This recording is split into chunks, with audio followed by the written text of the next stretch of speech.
Chapter 651. That stage. It had been so easy to get here that Duque had almost forgotten about the stage. Coming back to his senses, Duque immediately stopped Sasha. Wait, I sense a strong presence behind the curtains. Perhaps Duque's expression was too real, or perhaps Duque was too cool. The moment Duque finished speaking, Edwin Van Cleef's expression changed. The three Windrunner sisters' expressions changed as well. It would be their fault if they failed to find the enemy. My apologies, Grand Duke, Edwin immediately apologized. Duque waved his hand. It's not your fault. You are not the master of Karazhan. You cannot understand the spatial structure here. It's another world behind the curtains. Even with Duque's words, everyone stopped underestimating him. Just now, the curtains were less than 5 meters away from the audience. Because they were surrounded by Einherjars, everyone was more relaxed. Even Benedict, who was the core of the team and should be protected, was exposed in front of the stage. At this point in time, many powerful healing spells for Holy Knights had not been developed, and there were no Holy Knights who specialized in spiritual healing spells. The Druids from the Night Elves had not joined the alliance yet. The priest was the main healer of the team. It was hard to imagine that if 2 arrows were shot from behind the curtains, the team would collapse. The only good thing was that this was Duque's home field. At least there was a way out. After a while, Gavinrad and Tyrion arrived. She agreed? Duque asked. Yes, Lady Christine was thrown here by the spatial turbulence. Even she doesn't know the way back. If it's to fight against evil demons, she's willing to be the protector of Karazhan, Gavinrad replied seriously. The atmosphere had been good. The Bronzebeard family's big mouth had easily stepped on a certain Holy Knight's tail. TCH. I thought she agreed to your proposal. Muradin, you bastard. I'll duel you when we get out. Gavinrad was furious. Let's duel then, who's afraid of who? Muradin was also stubborn. Alright, after we get out, it's up to you how you want to fight, but for now, don't cause any more trouble. If you really want to duel, I'll be the one to decide the weapon. Duque suppressed the 2 clowns with a single sentence. At this time, Khadgar returned.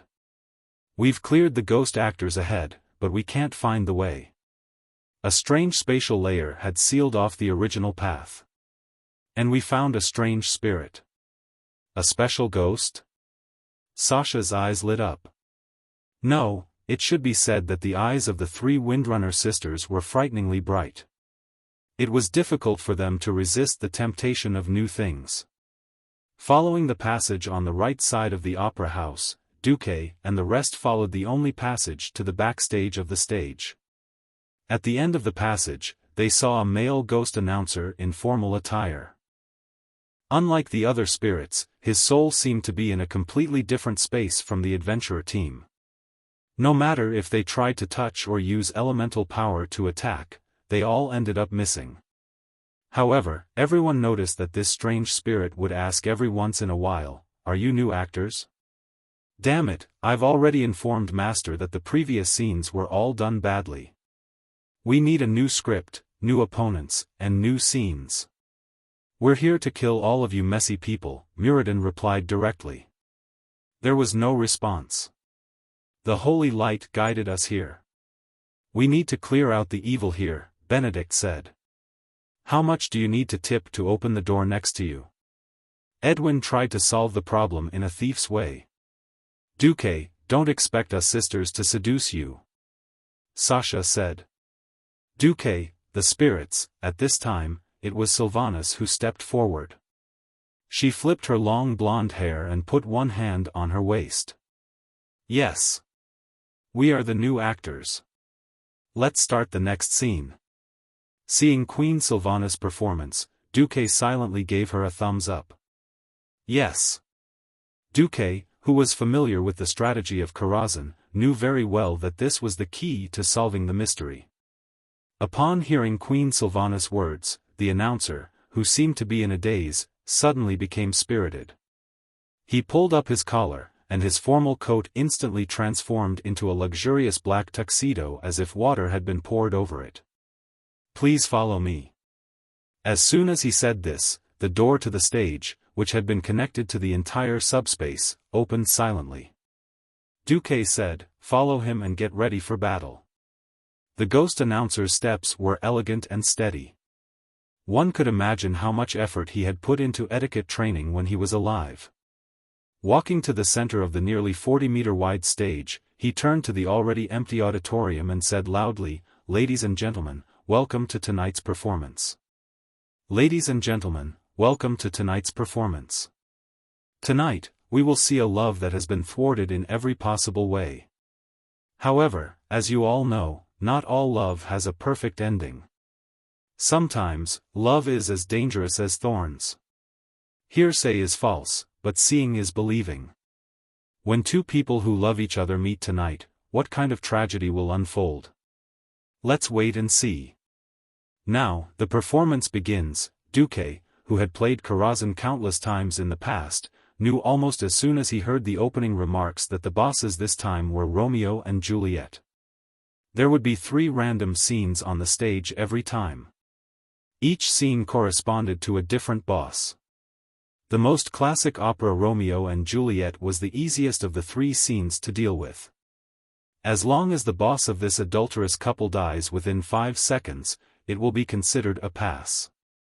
At this time, the red curtain began to rise slowly. Muradin, who was standing at the front of the team, slapped his shield with a one-handed hammer, making a loud clang. "You guys hide behind me and attack without worry. I, Muradin, will be your shield and protect you." The outermost curtain rose, and when there was only a transparent white gauze curtain left, the light inside lit up, and a slim figure of a woman appeared in everyone's sight. She raised her right hand in a graceful gesture as if complaining about herself, and opened her palm as if to welcome the snowflakes falling from the sky. Juliet opened her mouth. "Oh, what kind of demon is love, to torment me like this? Oh! Romeo, my Romeo, where are you?" Such a classic line. Muradin was like a bull chewing on peonies. There's no such nonsense in the love of dwarves. Just as everyone was listening attentively to the next line or preparing to deal with the changes in the next scene, Muradin suddenly, poof. After a burst of white smoke came out of his body, he turned into a cute little girl in red. Chapter 652. Huh. Muradin was a super-muscular dwarf. How did he suddenly turn into a Red Riding Hood? Muradin was not some cannon fodder. He was a royal dwarf. There were hundreds of thousands of bronze-bearded dwarves, and besides his brother, he was the best fighter. With Deity's descent, all his stats would increase exponentially, and all his resistances would multiply. When Deity's descent was activated, he was the synonym of invincibility. In the great battle, Muradin had fought countless orcs. But now, Muradin had actually turned into a little girl with a Red Riding Hood. What the hell was this? Sorcery?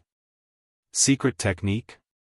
Wasn't it supposed to be the love between a beautiful woman and a handsome man? Where was the promised Romeo and Juliet? This time, not only the others, but even Duque was shocked. Because behind the rapidly rising curtain, Duque saw the figure of an incomparably majestic werewolf. There was also a large number of oddly shaped smuff bosses behind him.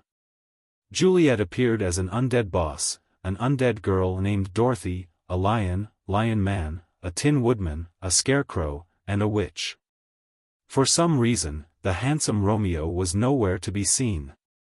All the bosses, big and small, were charging over. Chaos. It was all chaos. Originally, only one of the 3 groups of bosses would randomly appear in the Karazhan Opera House. These 3 groups of bosses represented the 3 classical operas that had somehow transmigrated to the world of Azeroth: the Big Bad Wolf and Little Red Riding Hood, Romeo and Juliet, and the Wizard of Oz. But now, it was clear that there were 3 groups of bosses playing at the same time. This meant that Duke's hero team would have to face 3 groups of bosses at once.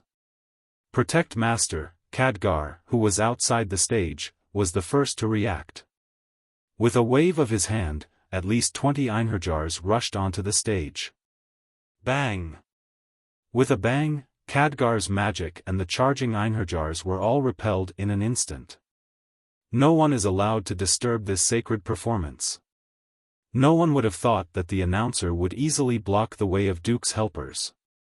At this moment, the announcer was like a god. Master Duke.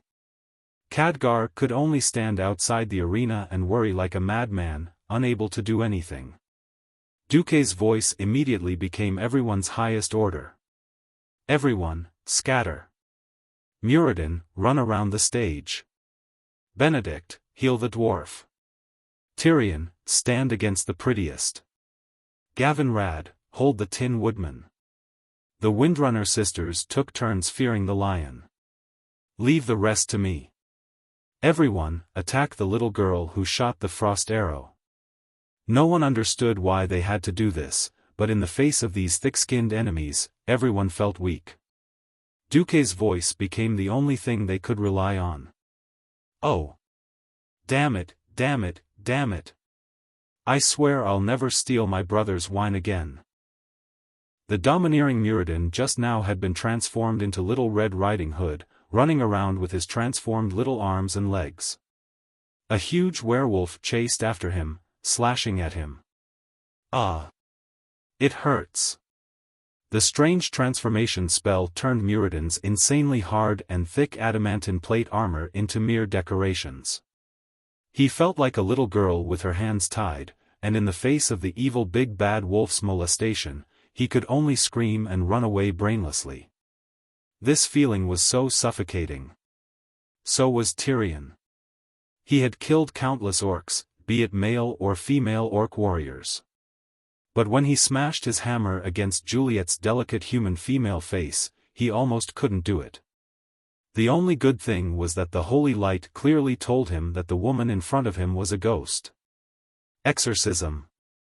Dazzling golden holy light suddenly exploded, attaching itself to the hammer and blasting at Juliet.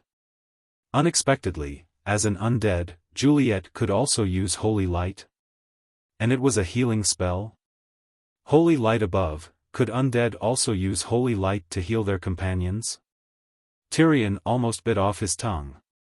The next moment, a chaotic arcane aura suddenly appeared, forcibly disrupting Juliet's healing spell. Tyrion turned his head slightly and caught a glimpse of Duke, who had just retracted his palm. Counter magic? When all the attackers concentrated their firepower on the seemingly weak girl, Dorothy, Duke was the busiest one. As soon as he interrupted Juliet's healing, the other side released no less than 10 flame blasts with Hand of Magic, forcibly turning the scarecrow into a human-shaped torch, blindly bumping around. Not only that, but a well-timed, Frost Nova, had also blasted a handsome male undead thief out of the dungeon. At this moment, the undead thief stood less than 2 meters behind Benedict, the Bishop of Holy Light. The air was almost completely occupied by Duke's Hand of Magic, and the huge Hand of Magic was performing multiple spells at the same time. Hundreds of flame blasts formed in the illusory arcane palm, each huge fireball enough to make one's heart palpitate. The 8 seconds of casting time, in the fierce melee, seemed to be over in the blink of an eye. However, when the sky full of fire crashed down, even the faces of Duke's own people instantly turned pale. Rumble. In his field of vision, huge fireballs whizzed past. In the first second, Dorothy was killed. In the second, Dorothy's dog was also blasted to death. In the third second, the scarecrow fell with a crash, burned to ashes by the flames. In the fourth second, the lion was jointly taken down by the Windrunner sisters and Duke. In the fifth second, the Tin Man was smashed into pieces by at least 30 fireballs in one go. In the sixth second, the witch followed in the footsteps of the other characters in The Wizard of Oz. If it was the Duke of the past, he would never have been able to make 108 hand of magic cast flame blasts at the same time. Just the upper limit of his magic power was far from enough, but after advancing to Radiant Moon, the abundant magic power gave Duque an almost infinite ability to fire. But the crisis was not over, because Muradin had changed back, but this time, it was the Bishop of Holy Light who turned into Little Red Riding Hood. He did not react at all, nor did he realize that after turning into Little Red Riding Hood, he could almost double his movement speed. Protection Blessing. On the other side, Gavin Rad reacted the fastest, and immediately cast this divine skill to save the situation. The rich holy light turned into a solid shield, suddenly propped up around Benedict's body. The big bad wolf's huge claws scraped against the holy light shield, making an unpleasant sound like scratching glass. However, no matter how much the big bad wolf waved its claws wildly, releasing more than 30 claw attacks in a mere few seconds, the big bad wolf returned with nothing. We can win. Just as everyone in the team had the same thought, an extremely terrifying stench was released from the audience seats outside the stage. That was the aura of a great demon. Chapter 653. The division of the Eridar race had already happened more than 20,000 years ago. It was long enough for one race to evolve or degenerate into another. That was why the exiled Drenii and Manari, who were later known as demons, had different physical characteristics. The most obvious difference was that Drenii did not have wings. In front of them, the entire opera house and even all of Karazhan was shaking. If it was a normal person, they would not even be able to stand properly. Under everyone's shocked gazes, a portal that looked like a black hole suddenly opened in the ordinary auditorium of the opera house. Countless items and wooden benches that were more than 5 meters long were all sucked in. Not only the first floor, but also the curtains hanging on the huge pillars, the decorations on the balconies of the second and third floors, and the mess of tableware and wine utensils were all sucked into the air. This scene was like the end of the world. When the violent shaking stopped, a huge pure black portal with a diameter of at least 40 meters officially opened. The huge demon on the other side of the portal had not yet completely arrived in this world, but one could already hear his beastly roar. For the army. For Kill Jaden. When Duque heard this, his face darkened. Just from this slogan that he had heard countless times, he knew exactly which big demon had come, the wild boss Kazakh who had tricked countless teams in the game. At this moment, if Duque still did not understand everything, then Duque was an idiot. He had been tricked. Ever since he had tricked Sargeras, the Burning Legion had long regarded him as a great enemy. The invasion of Karazhan this time was also a conspiracy that did not exist in the original history. First, he had a big demon touch the spatial barrier of the world of Azeroth, gently provoking the nerves of the dragon aspects. It sent a signal that said, "I may come to attack you, be prepared." Then, when Duque came to deal with the outside, he first had to deal with the inside, and the spy hidden in Karazhan made his move. Duque did not know who the demon was or where it was, but it must be in Karazhan. Otherwise, there was no way to explain why Kazakh would come when he had brought a group of Alliance heroes to clean up Karazhan. Perfect timing, perfect conspiracy. In the end, as long as Duque and the others were all killed here, Karazhan would become another bridgehead for the Burning Legion to attack the world of Azeroth. Defending a dark portal that could be activated at any time had already exhausted the Alliance's energy. What about another Karazhan that could attack at any time? This horrifying scene was unimaginable. At this time, Duque saw that his Einherjar soldiers had already rushed to the front, ready to fight to the death. Duque admired the courage of these brave soldiers, but not this time. Retreat! Retreat! All Einherjar, retreat! The opponent was Soul Catcher, Kazakh. Let the Curator and the Virgin Saintess come. Soul Catcher was a name Duke made up. However, Kazakh had a skill called Soul Capture. If any person or monster was near Kazakh during the battle, Kazakh would immediately resurrect on the spot with Faith Spring, instantly restoring his HP to full. Back then, Duke had suffered the most because Kazakh had dropped a very important item. As a result, the entire guild had no choice but to fight him with their lives on the line. Duke didn't know if the Kazakh of this world had such a shameless move, but it was better to believe it than to not believe it was definitely not wrong. Let's go. Khadgar's handsome face was filled with unwillingness. Out of trust in Duque, he gestured, and the Einherjar soldiers quickly retreated from the opera house. It was the end of the world outside, but there was also a fierce battle inside. Without Duque's urging, almost everyone was using all their strength to attack. Thanks to Duque and Ronan's crazy firepower, the 6 bosses of the Wizard of Oz had already fallen. Don't panic.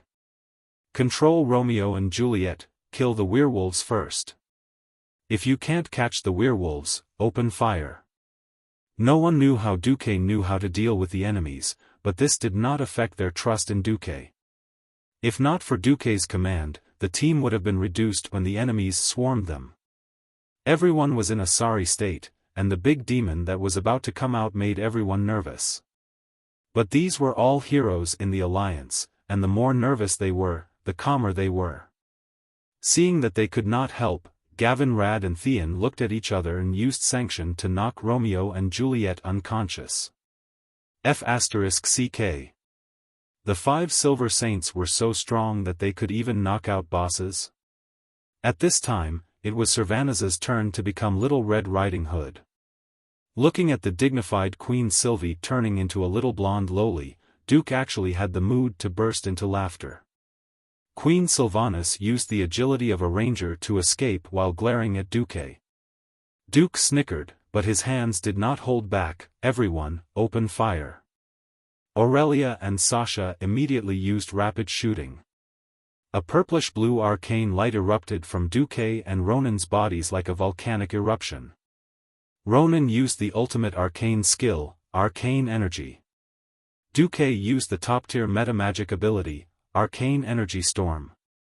But after Duque became a Radiant Moon Archmage, the effect changed. After activation, spell damage would increase by 200%, mana consumption would increase by 100%, and the effect would last for 20 seconds. The power and mana consumption would increase, but the duration had to be shortened. This was because such a terrifying ultimate skill was a huge burden even for a Radiant Moon Mage's magic circuit. At the same time, the accessories on their bodies were activated again. When Unruly Will and Cruel Tricks were activated at the same time, the audience felt like they were listening to a singer sing a song. It was as if the song had reached the highest note, but at the next moment, it went up an octave higher. They climbed to the peak, only to see an even higher mountain behind the clouds. There was a mountain higher than the one before, and the peaks were endless. Especially when Duque poured all his mana into the 108 mage hands to cast Flame Blast. Everyone could vaguely hear the terrifying roar of thousands of warships firing at the same time. Bang! The stage was as bright as day, and almost everyone could not open their eyes from the blazing light. This was the first time Sylvanas's face lost all color. Even though she knew that those larger flame explosion fireballs weren't aimed at her, that scorching aura, that terrifying feeling of death brushing past her made her scalp go numb, her entire body covered in goosebumps. Duque, if I die, prepare to be single for the rest of your life. Queen Sylvanas finally could not help but curse. Chapter 654. History often said that Sylvanas was the most rebellious among the Windrunner sisters. Duque did not feel anything about that, but he did now. I haven't hit your head yet, have I? Why are you panicking? Duque could not stand Aurelia and Sasha's nervousness, as if the one who was going to kill Sylvanas was not the ferocious wolf behind her, but Duque. Duque knew that Aurelia hated the orcs because her brother, Rira's Windrunner, was killed by the orcs. He also knew that if anything happened to Sylvanas, his sisters would say goodbye to him, but Duque was furious. Duque retracted his 10 fingers, and the fireballs that were already close to Queen Sylvanas got even closer. Queen Sylvanas felt like she was about to pee her pants. That's right. She was only a high elf ranger, not the forsaken queen in history. She would feel pain if she got hurt, and she would die if she got hurt. Originally, rangers relied on high agility and evasion to survive, but now she was a weak little Red Riding Hood who had nothing but her quick feet. Looking at the overwhelming fireball rain that covered the sky and covered the earth, there was no gap at all. Queen Sylvanas almost suspected that Duque was trying to kill her on purpose. Not just Queen Sylvanas, but the other 2 sisters were also so nervous that their hearts were in their throats. Time seemed to have frozen. Duque's astonishing control over his spells that far surpassed that of a level magician was on full display. 36 pyroblast fireballs shrunk the moment they touched Little Red Riding Hood. They shrunk from the size of a water tank to the size of a fist, but that did not mean they were weaker. The fireballs that were as bright as the morning sun suddenly became brighter than the afternoon sun. These fireballs were like living creatures. They even dodged Little Red Riding Hood's transformation into a tall and slender elven beauty, passing through her hair bun, ears, neck, armpits, and even her crotch at high speed. In the next moment, all of them landed on the big gray wolf behind Queen Sylvanas. There was no thunderous explosion, only a series of silent impacts. It was as if someone had smashed a heavy hammer into a large, berserk werewolf's body. Sylvanas looked back and saw the 36 fireballs combine into one and fiercely hit the big bad wolf's belly. Then, they suddenly shot up and hit the big bad wolf's chin. Finally, they made a circle in midair and landed on the big bad wolf's face. The lightning-fast fireball attack was too much for the eyes to take in. If it weren't for the Rangers' dynamic vision, they wouldn't even know what was happening. They would only think that an invisible giant had punched the big bad wolf with a gorgeous combination of punches. The 3 Windrunner sisters watched with their mouths agape as the big bad wolf was blasted into the air, where it suffered the combined attacks of the 108 hands of magic and Duque and Garanon. Each of Ronan's arcane missiles was as big as a basin. Every time Duque unleashed his arcana technique, he could feel the air around him tremble violently. The huge attacks converged on the huge werewolf, and in less than a tenth of a second, it was swallowed up. Queen Sylvanas gritted her teeth and stared at Duque. She was about to lose her temper. "Second sister, wait," Sasha suddenly said. "Look." Aurelia reminded her second sister. Sylvanas turned her head. She was so shocked that her cloak was completely soaked in cold sweat. The thing that fell from the sky wasn't a werewolf at all. Although the iconic black bat wings had become incomparably tattered from the violent magical attacks, the sharp horns on the werewolf's head and its claws that had grown a size larger clearly told every Alliance hero that this was not a werewolf at all, but a rare high-ranked elite demon. That's right. If it wasn't for Duke's ultimate fireball bombardment, he wouldn't have been able to hit this mutated demon that was about to reveal its true intentions in the next second and attack Sylvanas, who was forced to transform by a secret technique. If it weren't for Duque, Queen Sylvanas, who had completely lost the ability to resist, would have been killed on the spot.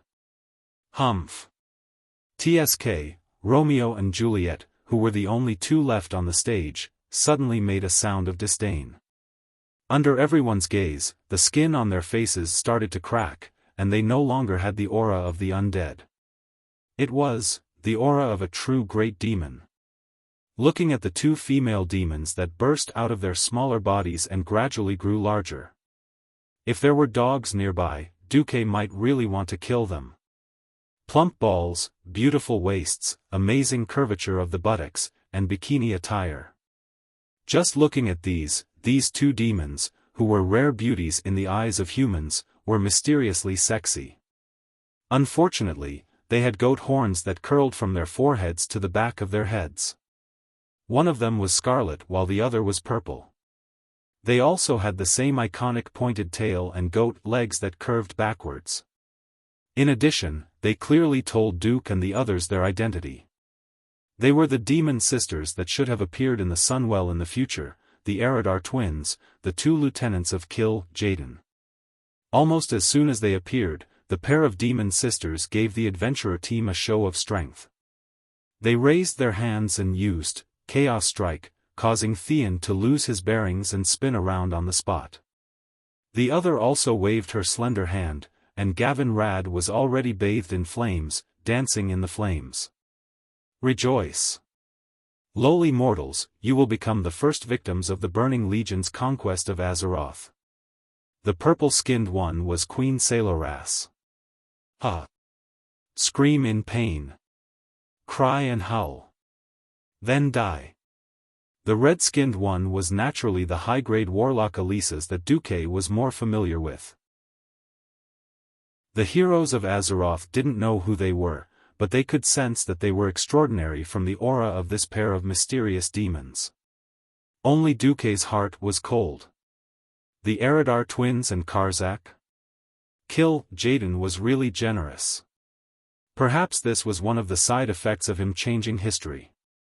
In the days to come, there would definitely be more and more cases of people breaking in without permission. But there was no other way. This was like rowing a boat against the current. If they didn't want to experience the sorrow of helplessness and despair again and again, they had to be prepared every time. Since Azeroth didn't have the advanced technology and didn't have the power to travel countless light years to kill the Burning Legion that was hiding in some unknown corner, they could only obediently wait for the arrival of the true dawn. It wasn't Duque's personality to let others do whatever they wanted. Duque sneered and snapped his fingers. Demon, don't think too highly of yourself in my territory. Almost at the same time, a bright golden light suddenly descended from the void and blasted into the head of Karzak, who was about to climb into the opera house. The huge figure of the Saintess of Chastity appeared at the entrance of the opera house. At the same time, the wooden boards above the stage exploded, and a huge magically constructed giant fell with a loud bang. Curator, enter. Chapter 655. At that moment, every hero felt a sense of comfort. After all, this was still half Duque's home ground. The traces of the demons being torn apart and the lightning roasted on the first floor gave everyone a more objective understanding of Duque's huge arcane puppet, Curator. This was especially so when the Curator smashed the ceiling of the stage like a god of thunder descending from the heavens. While in midair, he displayed an agility that was different from the other puppets. Two large electric balls blasted in front of the Eridar twins. Even the calmer Tyrion Fordring shouted, "Nice." Humph. The Eridar twins suffered a small loss. They grunted and took half a step back. Bang, another loud sound. The Curator stood firmly between the twins and the adventure team. Oh, there was still Muradin. This guy was too small. He was standing in the gap between the Curator's legs and was completely fine. Muradin turned his head and glared at Duque fiercely. Hey! Duque! What's the meaning of this? Duque ignored Muradin. What he saw in the system notification was something more important. System notification: your commander-level mechanical construct has attacked the Eridar Gemini's high-grade warlock Elisa's projection, causing damage. Duque did not look at the latter part of the notification, but that was enough. If it was the Eridar twins at their peak, even if Kazak did not appear, Duque would probably wet his pants in fear. But as for the projection, that meant that the Eridar twins were not here at all. Duque did not know how much combat power the projected avatar had. He estimated that it would at most have 30 to 40%. This was why the Curator's lightning ball could force the twins to retreat. Just like how one could not use a ladle of water to penetrate a steel shield. Low-level mysteries were destined to be unable to shake high-level mysteries. This was the iron-like rule of the world of Azeroth. Since the Curator's attack was effective. Hee hee.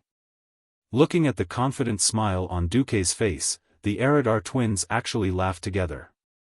Not bad. You insignificant human being, Aless spoke first.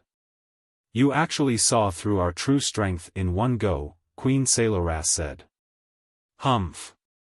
Kil'jaeden had asked his adjutant to send 2 avatars just to conquer Karazhan, the bridgehead of the human defense line? Don't you think you're underestimating our alliance? Duque was both demonstrating and encouraging his teammates. What? Just the incarnation of Kil'jaeden's adjutant? Every hero shivered. No, it was more like they had been injected with a dose of chicken blood.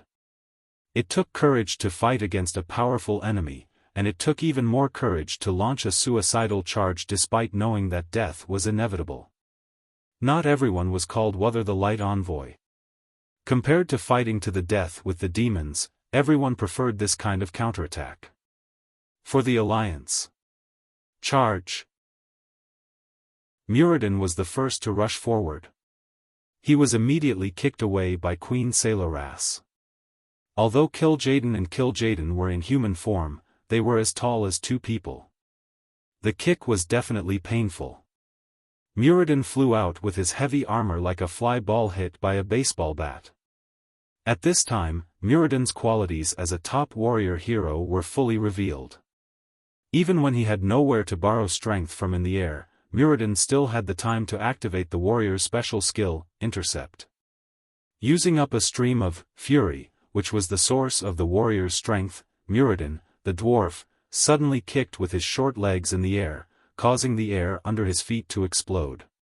He turned into a stream of light and rushed towards Queen Saloras again. Not only did he use Intercept, but Muradin also grew larger at high speed in the air. When he was about to hit Queen Saloras, he had become a short, fat giant with a height of more than 2.5 meters and a body width of nearly 4 meters. His entire body was covered in a metallic silver color. The dwarf's godly skill, Avatar. Lifting his leg that was thicker than an elephant's leg, Muradin, who was flying back at high speed, kicked Queen Saloras in the face. The huge silver foot left a black footprint the size of a basin on the queen's beautiful face. With the queen's scream, the proud demoness was kicked away. Next to her, the curator also slapped the high-grade warlock Alissa's. The curator's explosive attack, which could use the power of lightning to accelerate for a short period of time, also made Alissa's uncomfortable. The queen was only sent flying for about 3 meters, but the demon warlock was sent flying for nearly 10 meters. Duque instinctively felt that something was wrong. Because he saw Alissa's, who had been sent flying into the area belonging to the back door of Karazhan, take out a brazier, raise her hand, and ignite a handful of dust-like things. Not good. Curator, stop him. Under the synchronized control of the system elf, the curator showed his greatest agility. Unfortunately, he was still a step too late. Alissa's had a sarcastic expression on her face. At this time, she actually still had the mood to recite Romeo's lines. Are you trying to provoke me? Then come on. Right. For these arrogant and intelligent demons, every resistance from insignificant humans was a challenge to their supreme status. If it weren't for the spatial barrier that the Titans of Creation had set up for Azeroth, the Burning Legion would have easily conquered this world through the portal. With the casting of this high-grade demon warlock, everyone in the adventure team could clearly feel that an ancient creature was awakened in the distance. Useless bug, let me show you my power. The iconic line made Duque's face sink even more. This guy was Karazhan's boss, Nightmare of the Night. Just as the curator controlled by the system elf reached Alissa's, a huge bone dragon that was bigger than the curator and covered in dark flames suddenly broke through the thick wall and charged in from outside Karazhan. The two behemoths collided into each other without any fancy moves. Their wild battle quickly turned the backdoor area, which had already collapsed a lot, into ruins in the truest sense. On this side, Queen Saloras was at a disadvantage. Muradin in front of her was a damn rogue. After activating Avatar, not only did all his attributes skyrocket, but he also didn't suffer from negative statuses such as confusion and dizziness. His resistance to almost all elements was so high that it was outrageous, except for one attribute, Holy. Muradin was not invincible. He would still hurt and bleed when he was injured. But there were still 3 guys who believed in holy light behind him who were doing their best to heal him. Seeing that they couldn't stop Queen Sailoras, the 2 paladins also temporarily became healers, injecting holy light into the big dwarf as if it was free. Queen Sailoras was enraged and suddenly shouted, "Come out, Nethervoid Dragon." A new portal suddenly opened in front of the Saintess of Chastity, who was about to rush to Kazak's portal, and an illusory blue dragon appeared. Chapter 656. The huge horn and the 3 mysterious rays that shot out from the void constantly strengthened the strength of the giant dragon. Alright, another boss of Karazhan, the Nether Dragon. At this time, Duque really wanted to eat someone up. While he was busy fighting the orcs, the Eridar twins had secretly controlled almost all the bosses in Karazhan. If not for the Einherjar and Khadgar's reliability, and the fact that the Curator was an arcane construct that was difficult to control with dark power, perhaps when Duque returned, there would already be a huge pit waiting for him. Evil must be purified. The Saintess of Chastity angrily raised her hand and a golden beam of light blasted towards the portal. However, she inadvertently blocked a red ray that came from the void. Half of the Nether Dragon's body was stuck at the entrance of the Opera House. It waved its claws and began to wrestle with the Saintess of Chastity. At this time, everyone on the Alliance's side realized that something was wrong. Aurelia was a little anxious. Duque. If you still have any tricks up your sleeves, use them quickly. The guy who barged in gave me a bad feeling. Inside the Opera House, the thick dark aura was enough to easily suffocate any ordinary person to death. The surging mysterious power tore all the debris in the Opera House into pieces. If the Opera House itself was not a part of Karazhan and was fixed by the strange subspace, just Kazak's intrusion alone would have been enough to throw the entire building into the sky like a toy, and then it would explode and fall apart. Duque's face was livid. Ha ha ha. I'm coming, mortal. Look up to the powerful burning legion. Kazak's wild laughter rang through the entire Opera House. First, a huge red claw with 3 fingers stretched out of the portal. This demon's claw was so huge that it could be used as an anchor for a battleship. Then, a pair of sharp red bat wings and a square-headed broadsword that looked like a door panel extended out. Finally, there was the iconic horned head and the ferocious face of the demon. However, perhaps because of the venue, Kazak could not completely enter this space. The Kazak that appeared in front of everyone only reached his waist. Even so, that terrifying evil aura had already spread out in all directions like a shockwave. The Windwalker sisters, Edwin, and the others, whose bodies were relatively light, almost subconsciously wanted to move away from Karzak as far as possible. Ha ha ha. Puny humans, do you still want to resist the mighty burning legion? Kazak looked around and wantonly mocked Duque and the others. Duque? Servanas was also anxious. You have a way, don't you? Sasha's eyes were filled with confidence. The other heroes did not speak, but their thoughts were the same. Behind Muradin, the 3 rangers, Garanin and Edwin continued to attack with all their might. Edwin Van Cleef transformed into a flickering phantom, his ethereal figure flashing past the Queen's side. Every time he appeared, he would inflict bleeding damage on the Queen's demonic leg. But as they did their job, everyone placed their hopes on Duque. That's right, they were all very strong. If it was an ordinary enemy, no matter how many or how strong they were, they would not retreat at all.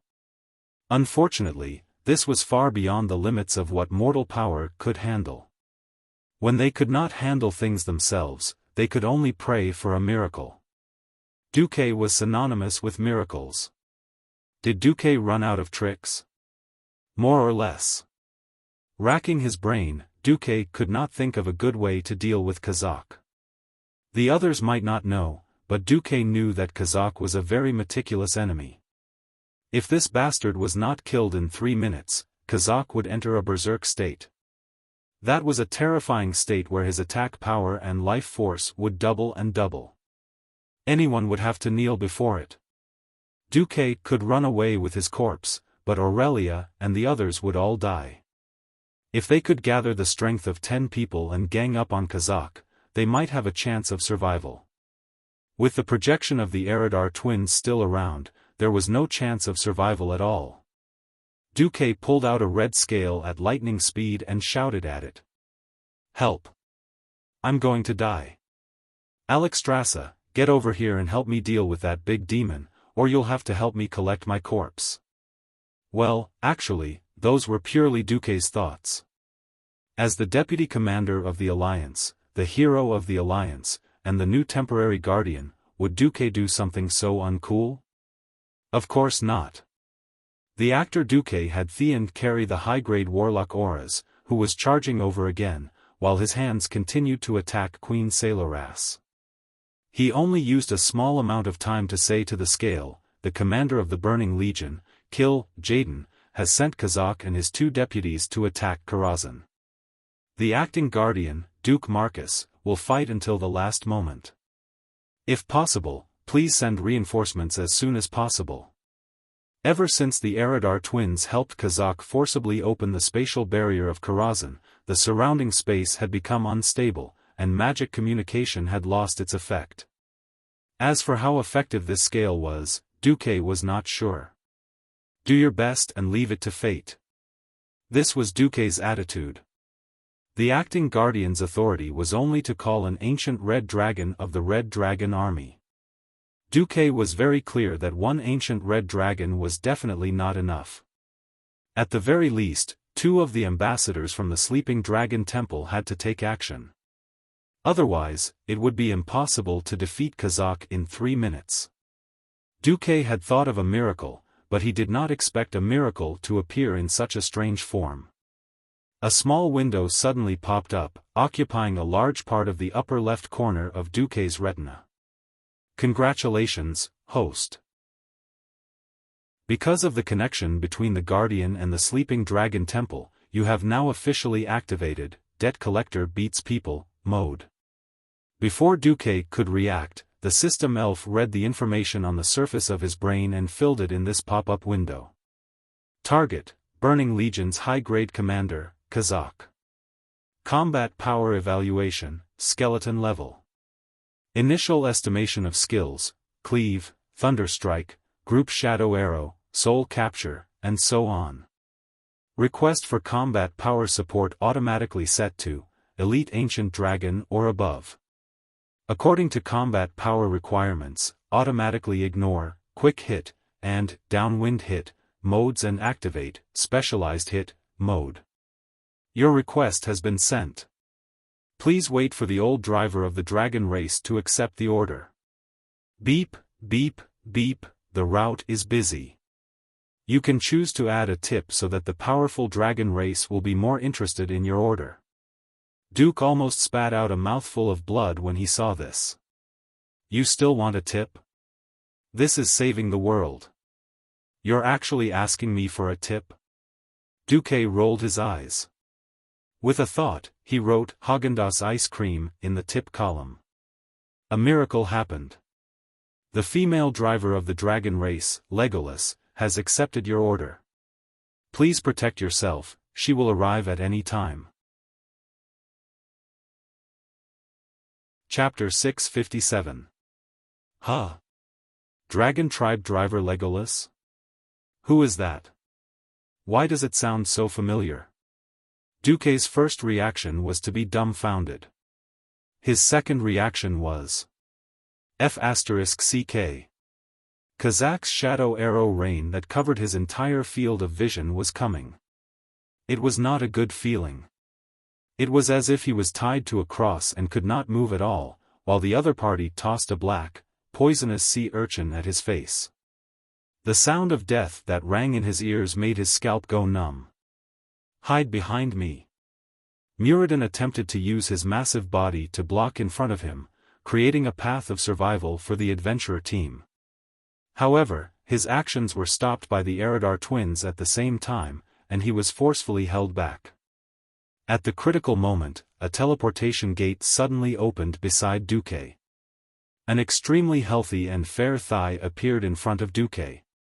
Unlike the slender thighs of the Windrunner sisters, this thigh was thicker than an elf's due to the protruding buttocks at the base of this thigh. This did not mean that this thigh was ugly. Instead, starting from the thigh, the entire thigh began to become streamlined. This was a very mature and beautiful thigh. Duque recognized this thigh. Ugh, in the next moment, what appeared in Duque's vision was a muscular arm with biceps clearly visible. Even though it was as fair as Aurelia's, it was even more muscular and beautiful than the Windrunner sisters' arms. It was not the kind of muscles that bulged exaggeratedly, but it had the beauty of a bodybuilder. It was just this one hand that was raised lightly. A translucent illusory red dragon wing replaced the rising red curtain, firmly blocking the entire stage. Phew. Phew. Phew. Phew. Even the raindrops falling on the pond did not count. The storm-like shadow arrow rain did not even cause a ripple on the illusory dragon wing. It was a collision that was even more exaggerated than an egg hitting a rock. The seemingly domineering shadow arrow rain shattered upon colliding with the illusory dragon wing. In the blink of an eye, all of them disappeared without a trace. That's right. Low-tier mysteries were meaningless in front of high-level mysteries. Kazak's outstretched demon claw froze in mid-air, completely forgetting to retract it. On the ugly face of the demon, a pair of scarlet eyes bulged out, filled with disbelief. Kazak could faintly feel a terrifying power that completely surpassed him from that petite and almost negligible body. This woman who suddenly appeared. Who was she? On the other side, the Eridar twins panicked and leaped back 3 times in a row. They widened the distance between them and Muradin. No, more accurately, they widened the distance between them and the red-haired woman who just came out. The heroes of the adventurer team also looked at the great god who had suddenly appeared in shock. Yo! I'm coming! The bright red-haired woman greeted Duque, making people feel that there was a huge, erect dog tail wagging behind her butt. Her face was full of "praise me. Hurry up and praise me" expression. Duque gulped. Oh, Alexstrasza, why are you here? I remember that my temporary guardian authority can only reach up to the ancient dragons at most. Isn't the Red Dragon Army the most particular about rules? Yes. But if the demon invading Azeroth is too strong, wouldn't it be natural to send in the dragon aspect? Alexstrasza lied through her teeth. Normally, unless the Burning Legion's Big Three came personally, it would not be her turn to act according to the rules. Moreover, didn't you pay an extra price? I heard that mages are very particular about equivalent exchange. Actually, the Red Dragon Army is similar. Huh? Extra price. At this moment, Duque was a little confused. Hey, that DOS ice cream, remember to give it to me later. You must remember it. The Queen's golden eyes clearly showed a strange determination. Pfft. Duque could not help but spit. Oh. Your Majesty the Queen. Didn't you notice that you revealed your true nature as a foodie? At this time, just smile. Ha. Ha ha ha. Damn, using an ice cream to exchange for the Red Dragon Queen's help, what the hell? Even though the price Duque was about to pay was probably equivalent to a few dozen RMB before he transmigrated, the Queen did not hesitate at all. Ha! A soft, thunderous roar came from the flaming red lips. It was a sharp howl mixed with the power of a dragon. The deafening sound that should have pierced the eardrums of the mortals nearby was completely restrained by the Red Dragon Queen's extraordinary control. It was like a venomous snake's tongue, striking out like lightning. In the ears of the bystanders, it was just a slightly loud shout. But in that instant, the Eridar twins' incarnations were completely disintegrated into spiritual particles by the sound wave and dissipated in the wind. Unexpectedly, Romeo and Juliet, who were supposed to be bosses, did not disappear on the spot. Instead, they broke free from their possession and shouted their last lines. Romeo shouted, "You killed me, and you're so proud." Juliet said, "Ah. Good knife, this is your scabbard. Stab it and let me die." In the end, the two fell dead. Duque was speechless. Spectators from 2 to 9 were speechless. On the other side, Kazak felt that something was wrong. Even at his peak, he might not be able to withstand Alexstrasza's attack. Furthermore, he only came with half of his body. Because of the spatial barrier, he only had half of his strength. The Eridar twins were just projections. Their deaths were not to be regretted. Even if they were killed by the Queen's sound wave, they would at most lose a few % of their souls. He, Kazak, had come in person. At this moment, Kazak wanted to cry himself to death in the toilet. Ah! As he shouted, Kazak made his last struggle. The sword in his hand that was more than 10 meters long drew a cold arc in the air.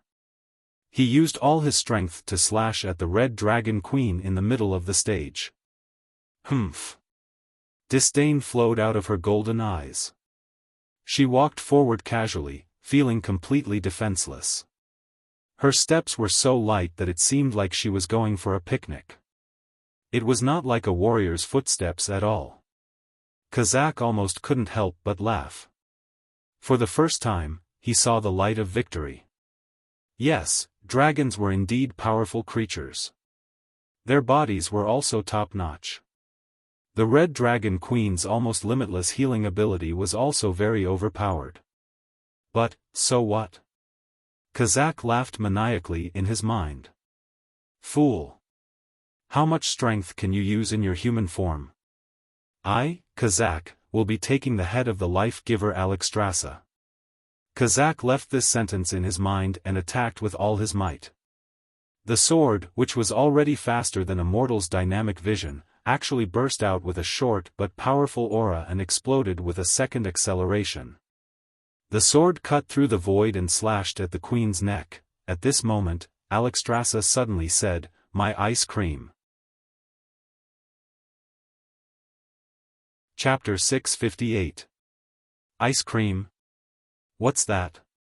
Has the famous Red Dragon Queen gone mad? Kazak's face showed a hint of mockery.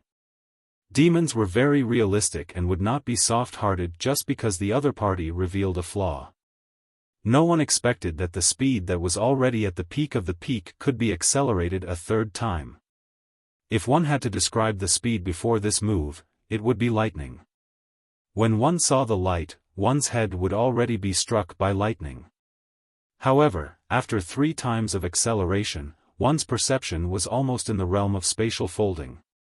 This attack speed, even Duque, who had absolute confidence in the Red Dragon Queen, could not help but be shaken at this moment. Be it demons or dragons, they were all races with outstanding talent. Success was 99% sweat and 1% genius. In fact, there were many beings who were willing to give up the 99%, but most of them lacked the 1%. Those who had the 1% were already envied and hated by others. Yet, this fellow was willing to put in 10 times the effort of a mortal. Kazak's sword was just that fast. Whether it was the angle, the strength of the force, or the perfection of the demonic power, everything was impeccable. This was no longer a simple talent. Without millions of practice, it was impossible to have the power to step into the realm of the extraordinary. I'm going to kill Alexstrasza. Kazak was very sure. Unfortunately, what happened next made this great demon, who had experienced countless battles, dumbfounded. If Alexstrasza used the advantage of her petite body to dodge at the last moment, causing the sharp slash of the beheader sword to miss. If that was the case, perhaps he could admit that he had underestimated the agility of the dragon aspect in human form. But, the Red Dragon Queen only raised 2 fingers. Yes. She used the tips of the slightly sharpened scarlet nails on her index and middle fingers to easily catch Kazak's terrifying attack that seemed to transcend space. Just by looking, it was obvious that this terrifying giant sword was more than 10 meters long and weighed in the unit of tons. However, the queen seemed to be picking up a fallen flower petal, so gentle and satisfied. Kazak's huge body, which was several stories tall, and the queen's standard human body, staged the greatest irony on the stage of this Karlahim theater. It felt as if the air, no, the entire spacetime had been completely frozen by this attack. Kazak wasn't the only one who was desperately trying to inhale air into his lungs. Duque and the others were doing the same. How is this possible? It was very interesting. Both sides let out the same cry of surprise. Soon after, the team of adventurers started to pant so low that it was almost inaudible. At this time, the Red Dragon Queen emphasized, "I want it today." "What do you want?" Even Duque, as the person involved, took a full 3 seconds to realize that this was connected to the previous, "my ice cream."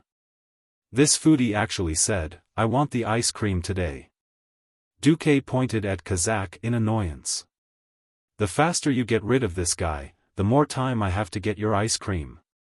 Even though Duque was clearly talking and laughing with the queen, Kazak was deeply afraid of the unparalleled sense of control that Duque and the queen exuded during their conversation.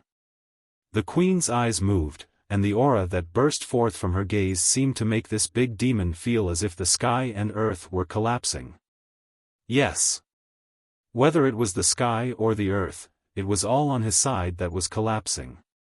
The surrounding temperature suddenly rose by more than 20 degrees.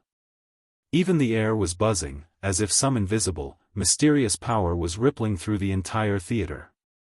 The next moment, Kacha. A crack suddenly appeared on the portal around Kazak's waist. Immediately, an illusory dragon head appeared right above Kazak's body. The vanguard and commander of the Burning Legion could only watch in despair as the translucent dragon head suddenly spat out a terrifying dragon's breath of over 10,000 degrees. Whoosh. The dragon's breath that could burn everything turned into a huge pillar of fire and poured down on Kazak's head. There were no splashes of flames, and there was no magma. Under the extraordinary control, every drop of dragon's breath that tried to leave the range of the fire pillar was pulled back and continued to burn the body of this big demon. On the huge body that was several stories high, the hard skin of the demon was quickly decomposed by the high temperature. The strong muscles rapidly withered, and the strong bones were charred black at a speed visible to the naked eye. In less than 5 seconds, this big demon that could turn the whole of Karazhan upside down, was dead. Huh. Alexstrasza suddenly frowned. What? Damn, most of this guy's soul did not pass through the portal. He escaped. The queen spat angrily. Duque did not care too much. That's right. Demons are all like this. They seem very fierce. In reality, they are more afraid of death than anyone else. Duque's conclusion caused the people around him to burst into laughter. The queen raised her hand, and a huge translucent dragon claw appeared in midair. It grabbed Kazak's remains and pulled the entire demon corpse out of the portal for her. After Kazak's huge body went through the baptism of incineration, all that was left were useless ashes and a pile of Kazak's treasures. Duque, do you want it? The queen did not care about these things, so naturally, Duque took advantage of it. Yes. Why not? It's only fair to kill the enemy and take the spoils of war. Defeating the boss without looting the corpse? That was a crime in every sense of the word. I'm committing a crime. Even though Duque was recognized as a black hand in the game in his previous life, he would not give up on looting the corpse. As for the Black Hand, one had to have the ability to defeat the boss to be qualified to be a Black Hand. If you don't let me lead the group, you won't even have the chance to see the Black Hand looting the corpse. Humph humph humph. The evil Duque firmly defended his Black Hand actions in the game. An icicle spell swept up a small tornado and cooled down the high-temperature ashes at the same time. The excited Duque quickly used the magician's hand to take out a staff with a head that looked like a small drum and 4 strange feathers. Duque tossed it to Ronan. Amber seal, perfect for you. Thank you, teacher. Ronan accepted it happily. Duke gave a one-handed hammer called Skybreaker to Muradin and the 2 holy knights to discuss how to split it. He then gave the cloak, Escadar's fur, to the Windrunner sisters, and finally gave a pair of gloves called Leather of Bad Luck to Edwin. Finally, he found what he wanted the most, Shadow Eye. Chapter 659. Although the shadowy eye was theoretically something that Kazak would drop, theory was theory. Even his Karazhan had been ambushed by a demon. Perhaps Kazak's transport captain was so stupid that he didn't bring it with him? Seeing how Duque was so interested in this palm-sized, darkness-shrouded, and seemingly moving eyeball, if Duque wasn't a hero of the Alliance, standing at the forefront of the fight against evil, anyone would think that Duque was a sorcerer who had fallen into evil ways. Aurelia wanted to say something but stopped. For the sake of Duque's image, she didn't choose to ask on the spot. She even secretly pulled her 2 curious sisters aside. But while she could hold back, guys like Muradin couldn't. He opened his big mouth and said, "Hey! Duque, what do you want this thing for? I don't think it's good. Do you want a paladin to hammer it?" Gavin Rad was curious. He was sure that Duque must have an explanation. But Tyrion stepped forward without hesitation. Duque smiled. The shadowy eye is certainly not a good thing, but I want to remind everyone that in the future, there will be another thing called the Holy Eye appearing in this world. When they were combined, there would be a chance to obtain a blessing staff. This would be a great and noble staff. If you don't trust me, I can temporarily seal this shadowy eye in the Holy Light Church in Stormwind. The Holy Light will not betray your trust, Your Excellency. Benedetta smiled and nodded. When everyone heard this, they immediately felt relieved. Intentionally or unintentionally, Duque glanced past the Bishop of Stormwind, Benedetta's. The blessing staff, the most sacred thing in a priest's heart. Even as the years passed and people changed, many priests still placed such a special epic staff in the corner of their warehouse. It was the best wish and memory of a generation of priests. But Duque knew Benedetta's background. The blessing staff was a sacred treasure, and Duque would not give it to this guy. On the other side, the battle between the 2 bosses continued. Duque had everyone help the Virgin Mary deal with the Void Nether Dragon, but he and the Red Dragon Queen didn't move. Duque, you're not going? Everyone was a little puzzled. Duque's smile gave people a sense of absolute confidence. I won't be going. If I or Her Majesty Alexstrasza takes action, it will be over in an instant. In the future, everyone might have to face all kinds of powerful enemies with strange abilities. This is a rare opportunity to train. Everyone, please use your wisdom and courage to deal with this Nether Void Dragon. Ah. Yes, please replace Ms. Christine first. With her help, it's meaningless. What was being pretentious? This was what it meant to be cool. There was nothing more to say about the boss's demeanor of not needing him to do anything for such a small matter. It didn't feel like Duque was a young man at all. Instead, it felt like he was on the same level as the Red Dragon Queen. As the Guardian of Azeroth, he had protected this world for thousands of years. He was the kind of powerful existence that could suppress all gods and demons with a wave of his hand. Okay, he was cool for 3 seconds. When Aurelia asked, "Duque, what are you going to do now?" Duque had a strange expression. "I need to discuss the importance of morale with Her Majesty." Everyone suddenly remembered the ice cream that the Queen had been emphasizing. Damn, it was all to get food to please the Queen. Everyone was speechless. There was nothing they could do. Who told Duque to be the boss? Everyone understood the significance of the Karazhan spatial node in protecting the world of Azeroth. That big demon called Kazak was not someone they could deal with. If they couldn't deal with the big demon, they could deal with the small ones. These world-famous heroes of the later generations were now hired by Dukla to work for him. The Queen put her hands on her hips and waited for everyone to leave the stage. Almost as soon as everyone left, the Queen's face changed. A foodie's face. The Queen almost turned into a husky wagging her tail. "Hey, Duque, is that Häagen-Dazs ice cream delicious? I only realized that the dragon's cooking skills are terrible when I became a human a while ago." Ah, humans and high elves are magical races that really know how to enjoy themselves. Duque was speechless. The Queen shook Duque's arm, almost shaking Duque's small body. "Forget about those idiots who only know how to eat their prey raw for tens of thousands of years. Even that kid Cleistras is not kind. He clearly tasted a lot of delicious food in the Dalajan, but he refused to give it to me even once. Cleistras was Krasis, right?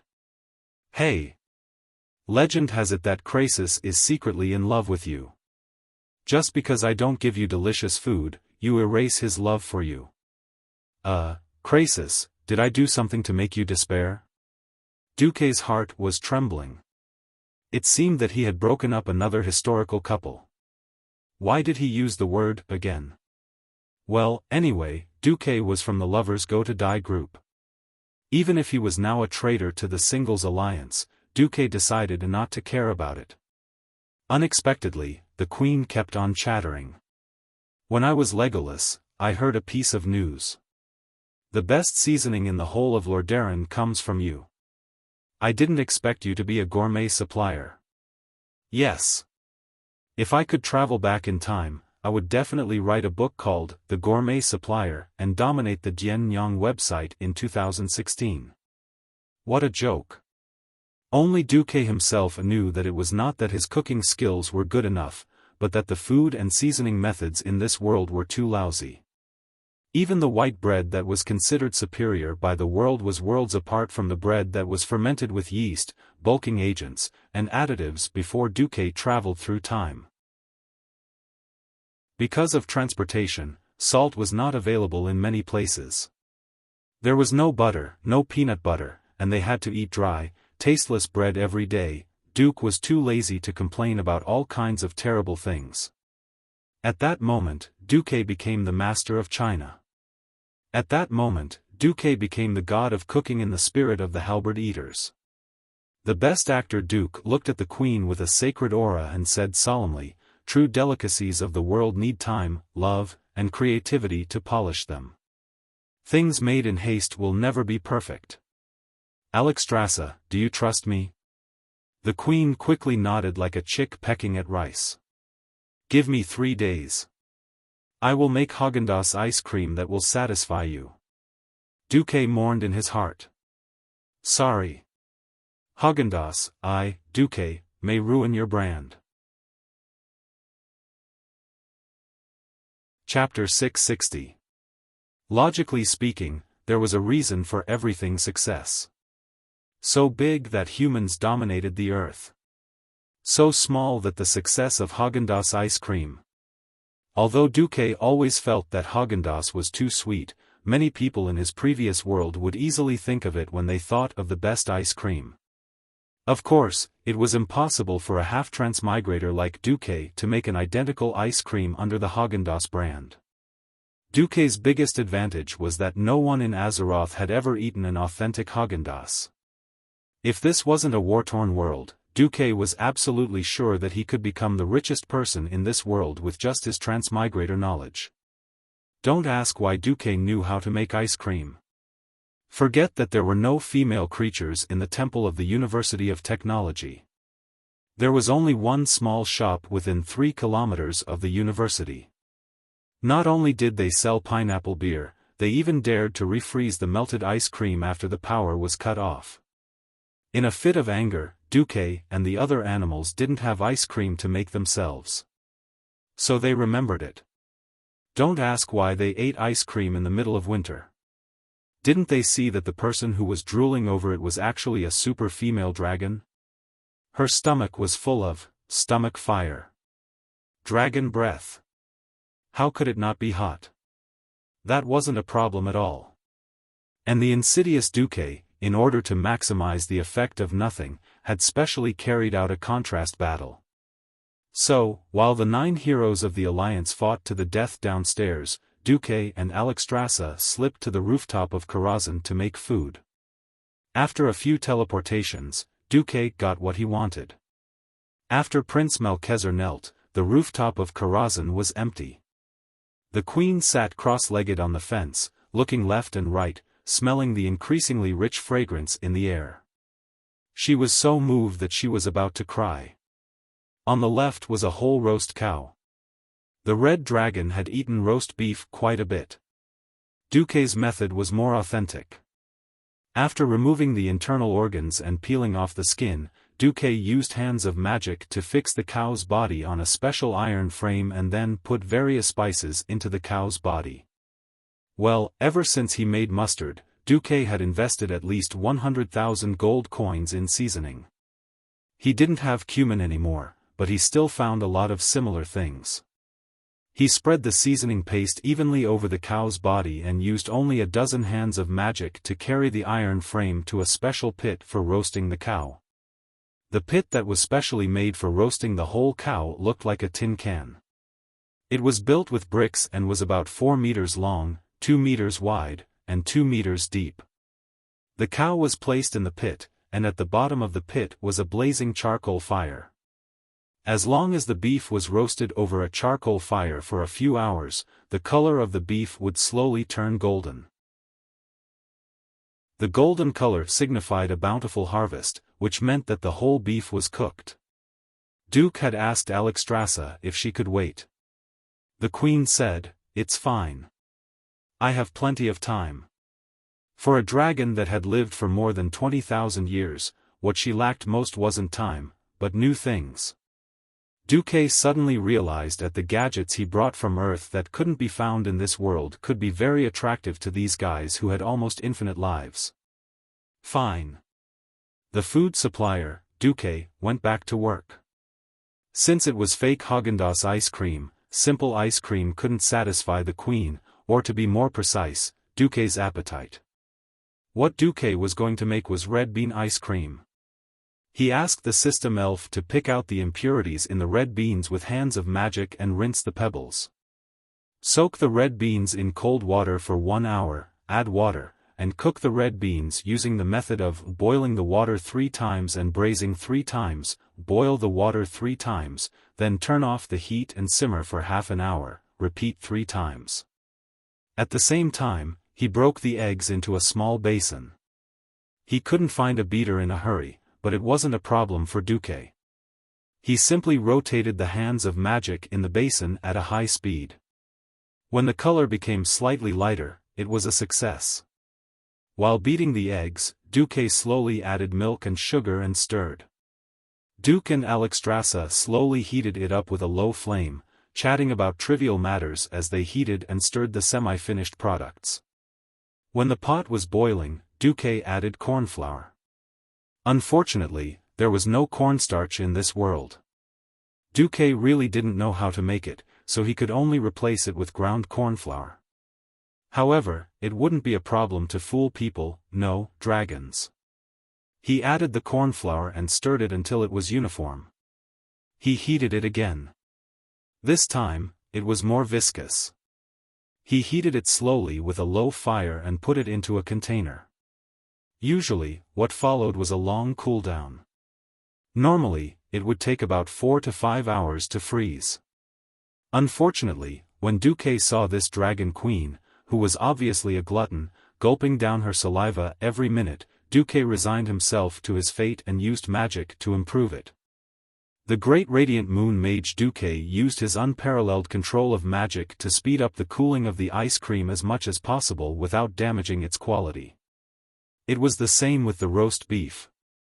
About half an hour later, when the roast beef and the ice cream were almost done at the same time, Muradin and the other 8 arrived on the roof under Khadgar's lead. "Yo! Duque! Those 2 monsters aren't bad. We've learned something new." Muradin's loud voice reached them before he even reached the roof. "Oh, my rock ancestor! What is this fragrance?" Then, everyone heard a sweet female voice. "Hey, Duque, give it to me, can you give it to me? I beg you, hurry up and give it to me, I can't take it anymore."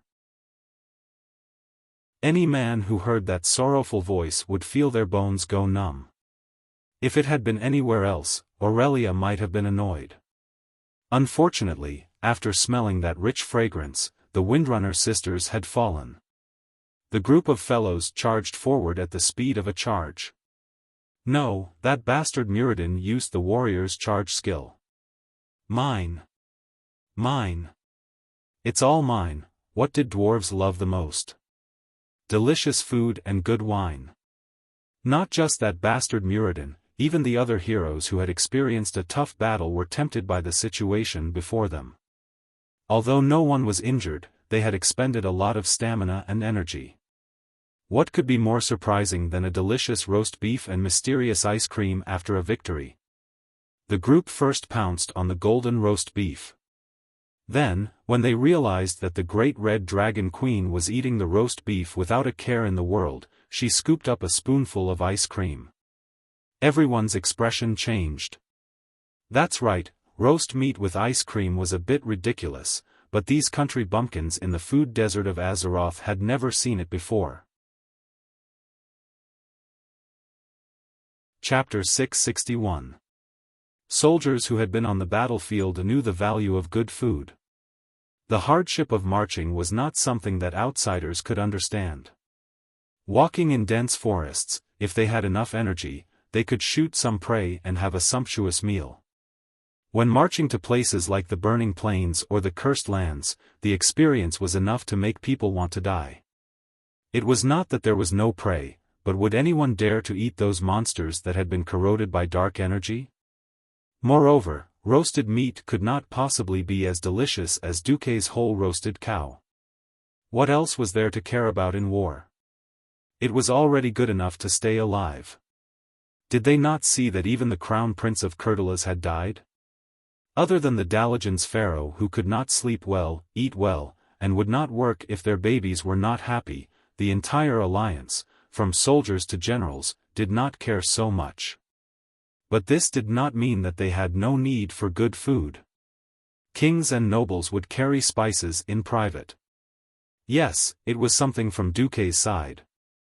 At the height of the war, the alliance had a saying about the golden plant. It meant that Duque's spices were more expensive than gold. Of course, it was not because Duque was so expensive, it was because of the unscrupulous merchants. The big shots of the alliance naturally had Duque's supplies, but the nobles below were not so lucky. This was where Duque was smart. Others profited from war and were criticized by everyone, but when Duque made a fortune, no one could complain. Because in terms of armaments, Duque was absolutely selfless and did not skimp. But food and spices were not necessities, right? They were luxury goods, right? Yes, those unscrupulous merchants mentioned above were all secretly Duque's people. You could choose not to buy, no one would force you to buy. It was just that other people ate well and drank spicy food, while you could only eat tasteless white bread. Don't blame other nobles for looking down on you. Faced with spices that were inflated by unscrupulous merchants, good nobles would cry and dig into their wallets. After fighting a big war against the beast men, the nobles' wallets had shrunk, except for Duque. As for how much money Duque had, he did not know. After 10 million, Duque stopped counting. Alright, I'll set a small goal. before Zol arrives. I'll earn 100 million from him first. At this time, because Karazhan had isolated part of the space, there was no cold wind blowing in, so it became a very pleasant thing. The group of heroes ate barbecued meat, drank wine, and looked at the beauties eating ice cream in the middle of the ice and snow. Actually, Duque's ice cream wasn't that amazing. According to his standards, it was about 60% of the original version. The fragrance of the milk was enough, and the taste of the red beans was also not bad. The white sugar added was not refined enough, but it was still passable. The biggest difference was the smoothness of the ice cream. The enjoyment of top-notch ice cream wasn't something that Duque's imitation could compare to. However, the ladies didn't know. They only knew that the snow that they had seen a lot of could also become a delicacy after being condensed. One by one, the top beauties in Azeroth stretched out their soft lilac tongues and licked the ice cream without being taught. The scene was really pleasing to the eye. Accompanied by the white, half-melted ice cream, the seductive little tongue faintly swam between their bright red lips. Because even Alexstrasza's human form was based on the template of the High Elves, everyone saw the four elven beauties squinting their long and charming phoenix eyes, stretching their eyebrows that were longer than humans, and enjoying the delicacy. If they didn't know that this had nothing to do with flirting, anyone would mistake it for some kind of temptation or invitation. The men weren't too interested in ice cream. They recognized it as a delicacy, but they were more interested in the roast beef. Muradin and the two paladins were eating meat and drinking wine, while Benedettas chatted with Theon from time to time. Edwin and Ronan were both Duque's subordinates, and the two tactfully went to the side to chat. Only Duque, the three Windrunner sisters, and the Red Dragon Queen were left together. Duque didn't have that many scruples. One was the golden thigh of the dragons that he had to maintain a good relationship with, two were his own women, and Servanas, who was both his sister-in-law and sister-in-law. Duque didn't mind. Unlike the foodie Alexstrasza, Aurelia seemed to be a bit upset that Duque didn't bring out such delicious food earlier. When it came to food, Aurelia gave in to the queen, but her words made the queen choke. "It's fine, your majesty, eat more. I'm by Duque's side anyway. When we sisters want it, Duque can make it for us." The queen's eyes were plaintive. Sasha, on the other hand, didn't pay any attention. Seeing Duque looking at her, Sasha returned a slightly seductive look. She glanced at Duque in a seemingly calm but flirtatious manner, then gently licked the ice cream on her seductive red lips. She narrowed her eyes slightly and began to concentrate on melting the ice cream in her mouth bit by bit. Servanas was extremely conflicted. She looked at Duque, who was both her brother-in-law and her brother-in-law. He wasn't particularly good at fighting, but every time he did something earth-shattering. At the age of 17, he led the entire alliance and won one great battle after another. Not long after he killed Nesario, he came to borrow the Red Dragon Queen's hand to kill a greater demon. If she really wanted to choose a man who was not inferior to Duque, she really couldn't find one. However, as the most rebellious of the Windrunner sisters, Servanas was disdainful of her third sister's private proposal to get close to Duque. "Humph. I'd rather be single than make do. This something rude ice cream is really delicious." On the other side, the queen had already turned her resentment into appetite. Or perhaps, her taste buds had already been destroyed by the terrible taste of raw meat and tasteless barbecue for 10,000 years. She was already overjoyed when she sneaked into Rotterdam last time. Now that she was eating this delicious food, she was so happy that she cried. "Woo woo. It's so delicious. I've lived for more than 20,000 years, and this is the first time I've eaten something so delicious." Woo woo, the queen had actually learned the master-level ice cream eating godly skill. It wasn't just her exquisite ice cream eating skills, but also the intoxicated expression on her face as if she was about to orgasm. It gave Duque a strange sense of comfort. Perhaps every chef hoped that their customers could truly enjoy the fruits of their labor. This wasn't some kind of acting. Duque had once seen a set of Spirit of Drugs, oh, no, Spirit of Halberd Eating, manga. The women in it would feel numb all over when they ate something delicious. At that time, Duque thought it was exaggerated. He didn't think that he would actually see it in real life now. This wasn't acting. The intoxicated expression of the beauties in front of him was the truest reflection of their feelings. Suddenly, a system notification appeared. Congratulations, host. Your reputation in the Dragon Slumber Shrine is now, worship. Huh. Chapter 662. There was a question mark on Duque's head that no one else could see. Duque's face was full of confusion. In the game, players had to spend a lot of time to earn a reputation for any force. Regardless of whether it was convenient or not, at least a lot of time had to be invested. Comparisons were odious indeed. If his friends back on Earth knew that he had bribed Alexstrasza with a box of ice cream and a whole roast cow, who knew if they would curse at him?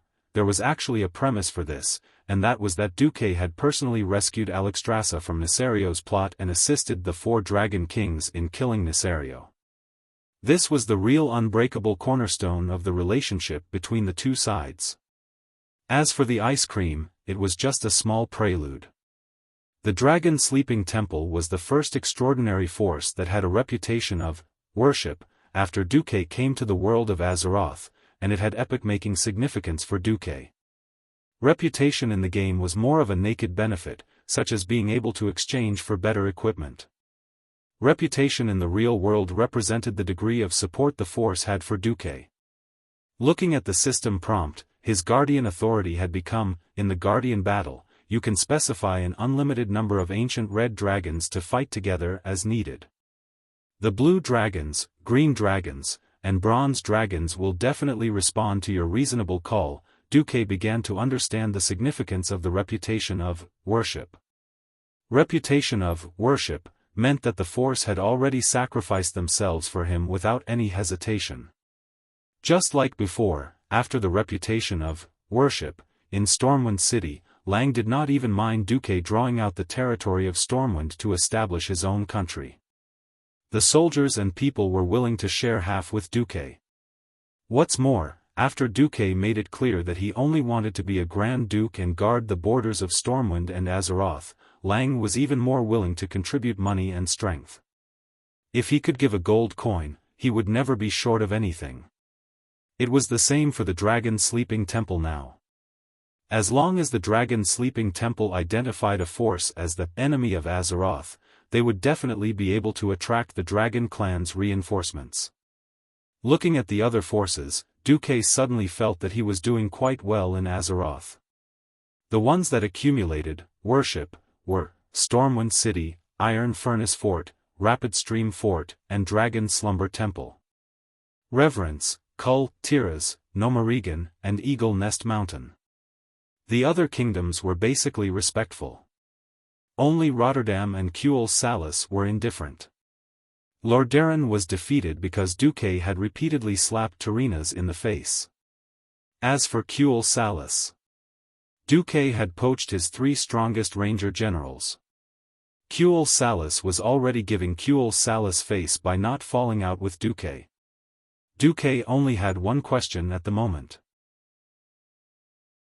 Was the Calamity Troop an enemy in the eyes of the Dragon Tribe? When Duque asked about the Queen tilted her head and reluctantly stopped talking. Well, there are rarely any foreign races or fallen humans with demonic powers. Actually, it depends on how dangerous the target is. In our definition, there are only 2 groups of absolute enemies, excluding the fallen Nisario. One is the demons of the Burning Legion, and the other is the most powerful subordinates of the ancient god of Azeroth.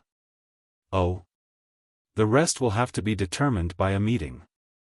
You know, unless it is a very urgent situation, I have the right to order an emergency meeting. Otherwise, it will be very troublesome to wait for those guys who are often asleep or not doing proper work. Alexstrasza shrugged. The next second, she found that a small piece of ice cream had fallen. The queen stuck out her tongue in an attempt to save the ice cream, but accidentally let the ice cream fall into the dragon's valley in her breastplate. Without the restraint that a human lady should have, the queen actually pinched the ice cream out with 2 fingers and put it back into her mouth. Well, she even sucked on her fingers. Watching the half-melted ice cream drip down the dragon's peak into the deep valley, Duque hurriedly turned his head and silently chanted a spell in his heart. That thing is a dragon. That thing is a dragon. Eating ice cream with barbecued meat was just a small interlude. What made everyone the happiest was that they had foiled another conspiracy of the Burning Legion without any losses on their side. Duque had recovered the entire Karazhan Mage Tower, and the heroes had obtained a lot of epic equipment. For example, Edwin had obtained an epic one-handed sword, Grudge, and a pair of Lurker's leg guards. Benedict had obtained Penance's trousers. Muradin obtained a defense warrior, Amiramus shoulder pads. On average, everyone had obtained 2 pieces of epic equipment that surpassed this point in time. This was a real improvement for the heroes. Even though they had stepped into the realm of heroes, they could not fully unleash the mysterious power contained in these pieces of equipment. This did not hinder them from setting a direction and a benchmark for their efforts. The group returned to Lordaeron that night. When that big-mouth Muradin spread the news of what had happened in Karazhan, the entire city of Lordaeron seemed to have experienced another major earthquake. Everyone was in an uproar. The demons were here again? So soon? It wasn't that long ago that Sargeras had corrupted and controlled the previous guardian, Medivh. Suddenly, there was another conspiracy against Azeroth? Some of the Ostrich faction had wanted to deny that this was an invasion, thinking that it was a false conspiracy fabricated by Duque. Unfortunately, there were not many people who went to Karazhan this time, but the entire upper echelons of the Alliance were well represented. Apart from the people of Stormwind, there were also heroes from various fields. Magni naturally believed in his younger brother, Muradin. Benedict also represented the Church of Holy Light. Tyrion Fordring's character and his identity as one of the 5 Silver Saints were naturally recognized by the people of Lordaeron and the Paladins. For a moment, Duque was once again pushed to the top of the waves. Compared to the previous time when he had assisted the 4 dragon aspects in killing Nisario, killing the commander of the Burning Legion did not seem to stimulate the people's senses. Only the upper echelons of the Alliance knew the significance of Duque's actions. Just as King Lang was preparing to hold another celebratory dinner for Duque, a piece of news made the warm atmosphere in the entire city of Lordaeron disappear without a trace. Wuther came to the state guesthouse in Stormwind. After seeing Duque, Lang, and Anduin, he immediately said, "The Archbishop of the Holy Light, His Excellency Alonso's Fail, is critically ill. Before he dies, he wishes to see the 3 of you, especially His Excellency Marcus." Duque and Lang were stunned. They froze in their chairs. Anduin, who had the best relationship with Alonso's, stood up in an instant and clenched his fists. This man, who had experienced the pain of the subjugation of his country and the death of his comrades in battle, and who had been fighting on the front lines against the tribes from the beginning to the end, cried openly for the first time. Tears uncontrollably rolled down his determined and masculine face. When did this happen? Why didn't we receive any news at all? Chapter 663. Holy Light Cathedral of Lordaeron. When the orcs invaded the city, the cathedral was lucky enough to escape the flames of war. When the Deathwing almost destroyed the palace, the Holy Light still protected the cathedral. People often said that the glory of the Holy Light would allow the cathedral and the Church of Holy Light to avoid disaster. This time, it seemed that the Church of Holy Light had used up all of its resources. Outside the pure white cathedral, every member of the clergy was in a hurry, and their faces were filled with sorrow. Even the white outer tower of the cathedral seemed to be covered in a layer of shadow. After a few major incidents, almost all the other countries of the Alliance wanted to see the people of Lordaeron suffer. Alonso's fail was not one of them. He was different from Tarina's, who looked righteous on the surface, but was actually a hypocrite who kept scheming for the benefit of his country. Alonso's was a true and selfless saint. A long time ago in the Dalajan, a Lordaeron missionary threw a copper coin into the fountain and made a wish. I hope that one day I can spread the way of the holy light to the people and teach them the meaning of the three great virtues.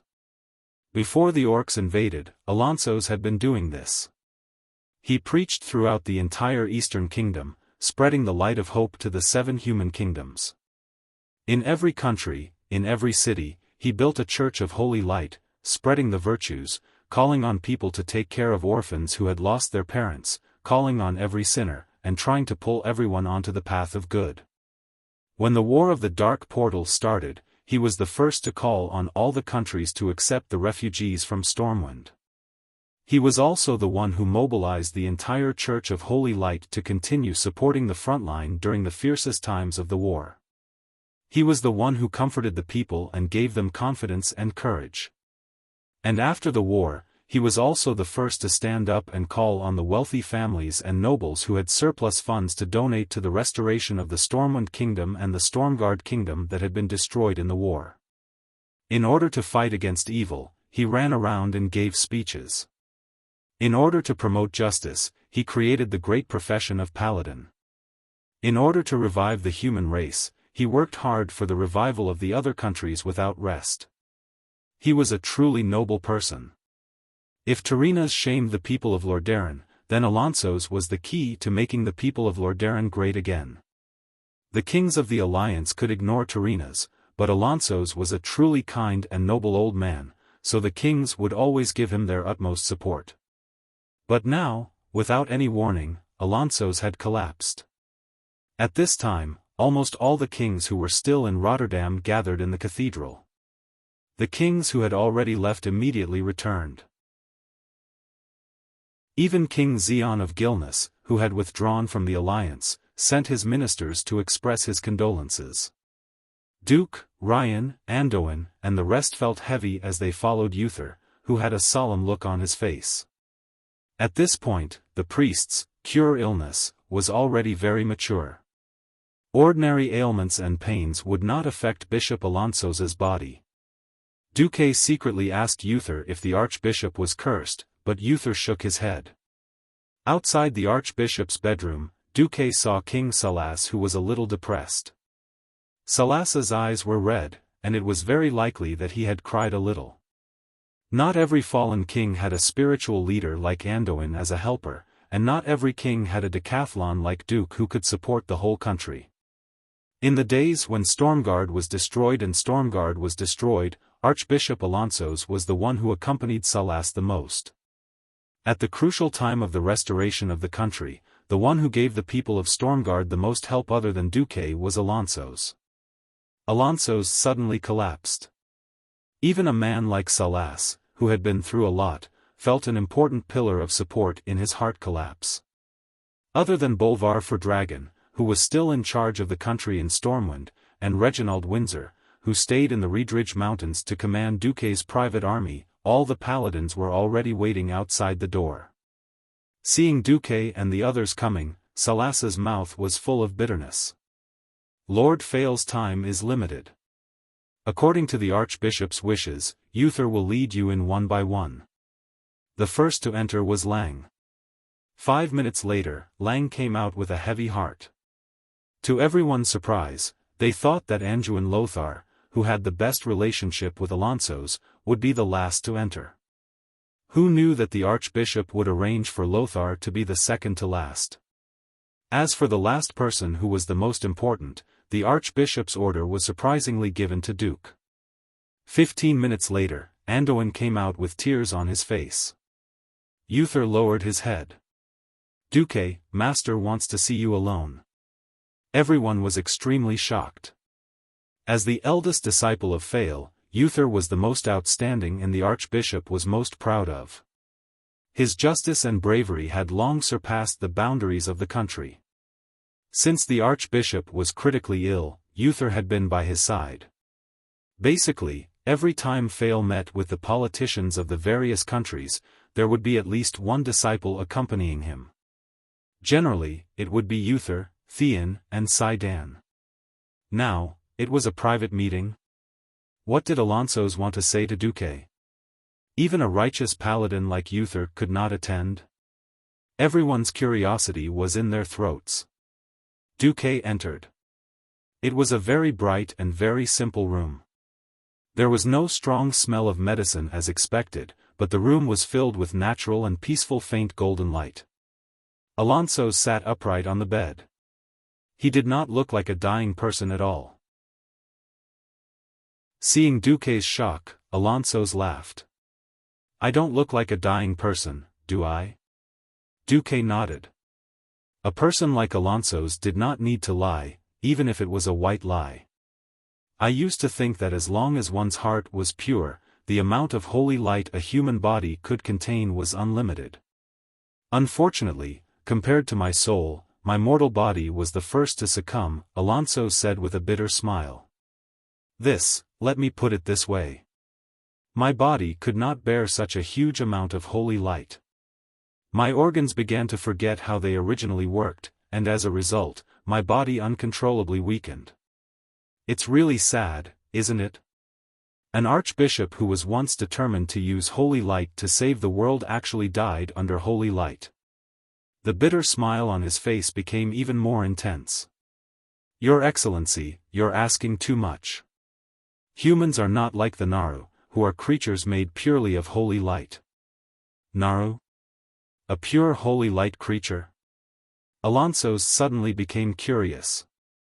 Duke suddenly realized that he had let the cat out of the bag. They could not even talk about counterattacking Draenor. The Alliance had not met the Draenei yet, so naturally, they would not know about the Naru.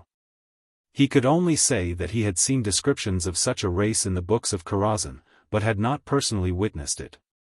Alonsos saw through Duque's disguise, but he did not blame Duque. Instead, he said, "Duque, are you willing to inherit my will?" Chapter 664.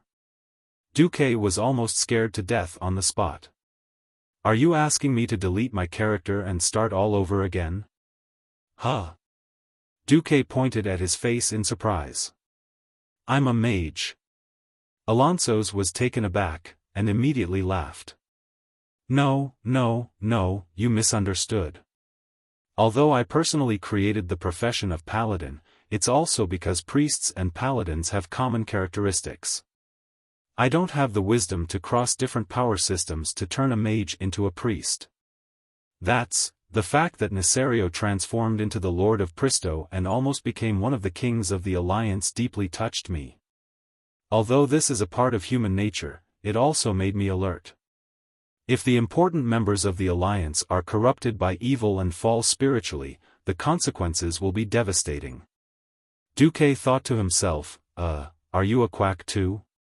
Did you also foresee the fall of Arthas and Kale? Who knew that Alonsos's slap in the face, which was clearly unintentional, made Du's face swell? Archbishop Alonsos said directly, "Actually, the person I'm most worried about is you, Duque." "Me?" Duque pointed at himself bitterly. "Yes. In the entire Alliance, the one I admire the most, but also worry about the most, is you." "Duque, is this a compliment or a criticism? Is this a form of flattery? You have the most outstanding military talent since Thoradin the Great. No king, marshal, or general can match your talent in commanding. You are also likely to become the greatest mage in human history. As long as you are given enough time, it is not surprising that you surpass the previous guardian, Mediv. But I found that you have a fatal weakness. Your will is too weak compared to your power. You can even find this? Actually, you're not the only one who has a weakness. Since ancient times, almost all heroes who became famous at a young age have similar weaknesses.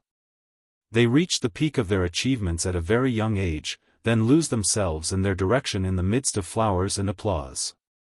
They had forgotten their original intentions, forgotten their own hearts. They pursue illusory fame too much, and in the end, they fall.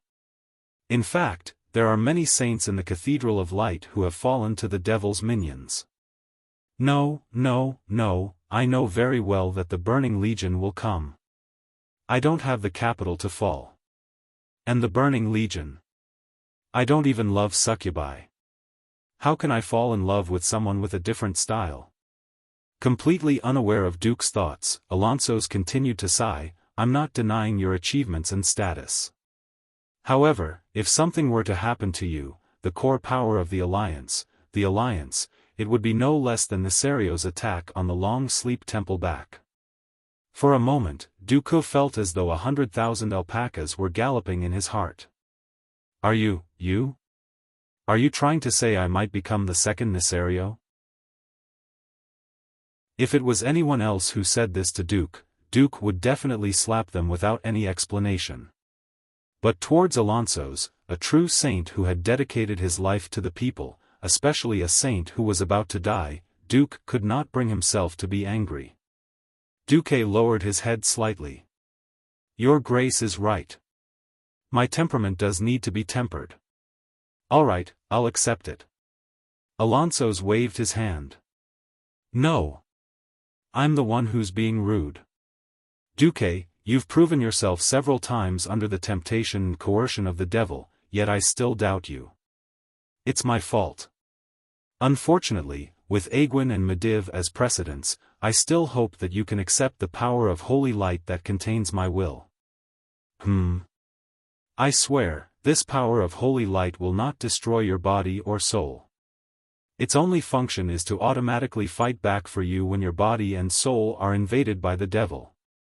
I dare not say that I can resist the power of a greater demon, but high-level demons are not a problem. Phew. Duque heaved a sigh of relief. In that case, I have no objections. Actually, I also know that you mages don't like. Wait, you agree? As a preacher who taught people to be kind, Alonso's talent in verbal cannons was undoubtedly top-notch. He was already mentally prepared to guide Duque to be kind no matter what. Because if Duque fell, the Alliance would really be in trouble. Who would have thought that Duque had always been worried about not having enough humanity? Previously, Gul'dan had activated the curse that Sargeras had left on Duque, which had drained a lot of Duque's humanity. Duque had never been able to replenish it. At the end of the day, Duque was still someone who was afraid of death. Fearlessness and whatnot never happened to him. But under external pressure, he was always able to erupt with unprecedented courage at the critical moment. This time, Duque had chosen to accept it because he was also afraid of death. Duque had had enough of the greater demon's curse. That level of curse would not only consume one's life and soul, but even worse was the contamination of one's spirit and will. This was not something that could be withstood with just a firm will. Duque was not Bolvar. When he asked himself if his body was constantly being burned by flames, the first thing he would have to do was to surrender. Chief Shaman of the Burning Legion. Elder, please accept me as your disciple. I don't ask for anything. Just give me 2 coquettish sluts. Oh, no, 2 succubus secretaries. Cough cough. Duque discovered one thing. If Zul was chosen by Kil Jaden as the Lich King because of his talent in controlling a large number of undead subordinates, then Duque, who had the system elf, seemed to be more suitable to be the Lich King than Zul. After advancing to a Radiant Moon Archmage, Duque discovered that the upper limit of his control had greatly increased.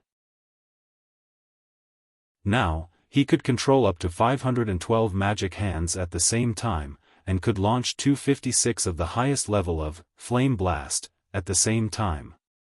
Duque could not imagine what would happen if he, a transmigrator with super multicasting talent and supergroup mind control ability, degenerated into a Lich King, wouldn't that mean that the world of Azeroth would definitely kneel? For the sake that the fierce girl beside him did not have to turn against him, for the sake that he did not have to open a harem as a dead person, for the sake of the few benefits of transmigrators, Duque was determined to fight against evil to the end. Looking at Duque's complicated eyes, Alonso's felt very strange. He had seen countless people in his life, noble, despicable, hypocritical, and despicable. He dared to say that he could see through a person's character at a glance. But the feeling that Duque gave him was always the most special one. Obviously, Duque looked like a little ruffian. He did not have a firm belief, did not have enough courage to do big things, and at most had a little cleverness. But every time at a critical moment, he would give people a contradictory feeling, and one could fully see the flash of humanity in him. Perhaps it was because of this contradiction that he was human. Alonso's Fail extended his hand to Duque. Chapter 665. Looking at this kind and noble old man reaching out his skinny hand, Duque had mixed feelings. It wasn't that he didn't think of using the 7 eternal slots that Alexstrasza had transferred to him. The results of the system scan made him depressed. According to the scan, there is a 98.44% chance that the Archbishop had purged too much evil power, and the accumulated dark power had destroyed his body's acceptance of the power of the Holy Light. This caused the Archbishop to be unable to bear the excessive power of the Holy Light in his body, and he self-destructed. Duque sighed deeply, reached out his hand, and gently held Alonso's hand. The gentle Holy Light came, and it was like the comfort of the warm sun in winter. There was no surging sense of power, and there was no high and mighty majesty. There was only the benevolent faith of an old man who had given his whole life. In the golden holy light, Duque found himself in a trance. His vision became blurry, and the scene in front of him seemed to have traveled through more than 2,000 years, and arrived at the newly established Lordaeron. Countless new human settlements were scattered all over the lush Tirisful glade. After defeating the evil trolls, humans were taking root in this forest step by step. With the hope of civilization, they absorbed nutrients from this land, and multiplied. Back then, King Menethil loved his people dearly because he believed that with his hard work, he would one day make his people strong enough to support the entire human race. They faced countless beasts, and the remnants of the trolls who were unwilling to be destroyed, and fought with all their might. More than 2,000 years later, there was another green tide that swept the whole continent, but the enemies changed from trolls to orcs. Humans, dwarves, high elves, and even dragons won with everyone's hard work. However, the land was destroyed for the first time in 2,800 years. Alonso's was very sad, because in the darkest era since the pioneering era, when the people needed hope the most, he could not hold on. Even with the will that came from the holy light, Duque could feel Alonso's sorrow. The land was devastated, and the people were homeless. A woman who had lost her husband carried a crying baby on her back, endured the pain brought about by the war, and did a man's job with tears in her eyes. She climbed up the roof to help the neighbor's auntie fix the hole in the roof, braved the cold wind to go up the mountain to chop firewood, picked up a sickle like a man, and charged at the starving orcs who rushed into the village. Everything that Alonso's had seen with his own eyes had been transmitted over to Duke, and it was presented so vividly in front of his eyes. For the king, the war was over. For the people, the war was not over. The old peace was short-lived. A new war would come. At this moment, Duque truly felt that he and the Azeroth people were breathing the same air of the future and shouldering the same huge sense of mission. As a transmigrator, he had the gaze of a prophet that could make everyone in the world tremble. But Duque had not done enough. You can do better. Protecting Azeroth, the last human habitat, was not an easy task. Duque could not go back. If that was the case, then he had to be prepared to work hard for decades, or even centuries, until the Titan of creation came again and destroyed the burning legion to achieve the ultimate peace. He shouldered the future of Azeroth, the inheritance of civilization, and the continuation of order. His efforts to change World War II was only a small step in changing the future of Azeroth. This was far from enough. The war between the Alliance and the Horde in the Eastern Kingdom, which only took up 1/5 of Azeroth's land area, and even the war that would spread to the entire world in the future, was nothing more than a joke in front of the burning Legion spaceships. There are still many things I can do. More black technology, more progress, more magical skills. Only then can humans, no, the entire Alliance stand at the edge of this mysterious universe. Alonso's fail did not have the ability to read minds. He did not know what Duke had seen, discovered, or comprehended after the holy light that had passed on his will was transmitted over. But seeing the expression on the face of the most talented young man in the history of the Alliance, Alonso's knew that as the guide, he had opened the door to a vast world for Duque. He no longer had the chance to see the magnificent scenery at the door, but he knew that the will of the holy light would be passed on, and the hope of humans would be reignited. Alonso smiled and patted Duque's shoulder, doing something that surprised Duque. He, who was supposed to be extremely weak, suddenly got up from the bed. He did not look like a dying man at all. Only Duque was sad. He knew that Alonso's, a respectable senior, had released the last shackle, allowing the power of the holy light to impact every cell, every inch of muscle, and every organ in his body. That was his last glory, and also the last will that the Archbishop of the Holy Light wanted to pass on to the world. The entire Cathedral of Holy Light abruptly responded to Alonso's will. No, it was not just this cathedral. From the Tirisful woodland, from the silver pine forest, from the white domes of every cathedral on the continent, golden rays of light shot out. Countless rays of golden light crossed the void and gathered there, forming a huge pillar of light that was more than 100 meters in diameter. It rose into the sky from the center of Rotterdam city. Every room and prayer hall in the cathedral that Alonso's was in echoed with the prayers of the priests in unison. However, the bishops of various sizes who were dressed in gorgeous robes opened their eyes in shock, because for the first time, there was a response from the holy light in the spiritual world that was originally empty and silent. The big bell in the holy palace suddenly rang when it sensed the intense holy light that was echoing in the air. The priests rushed out of the prayer hall one after another. They saw the door of Archbishop Fail's ward open. No one opened the door.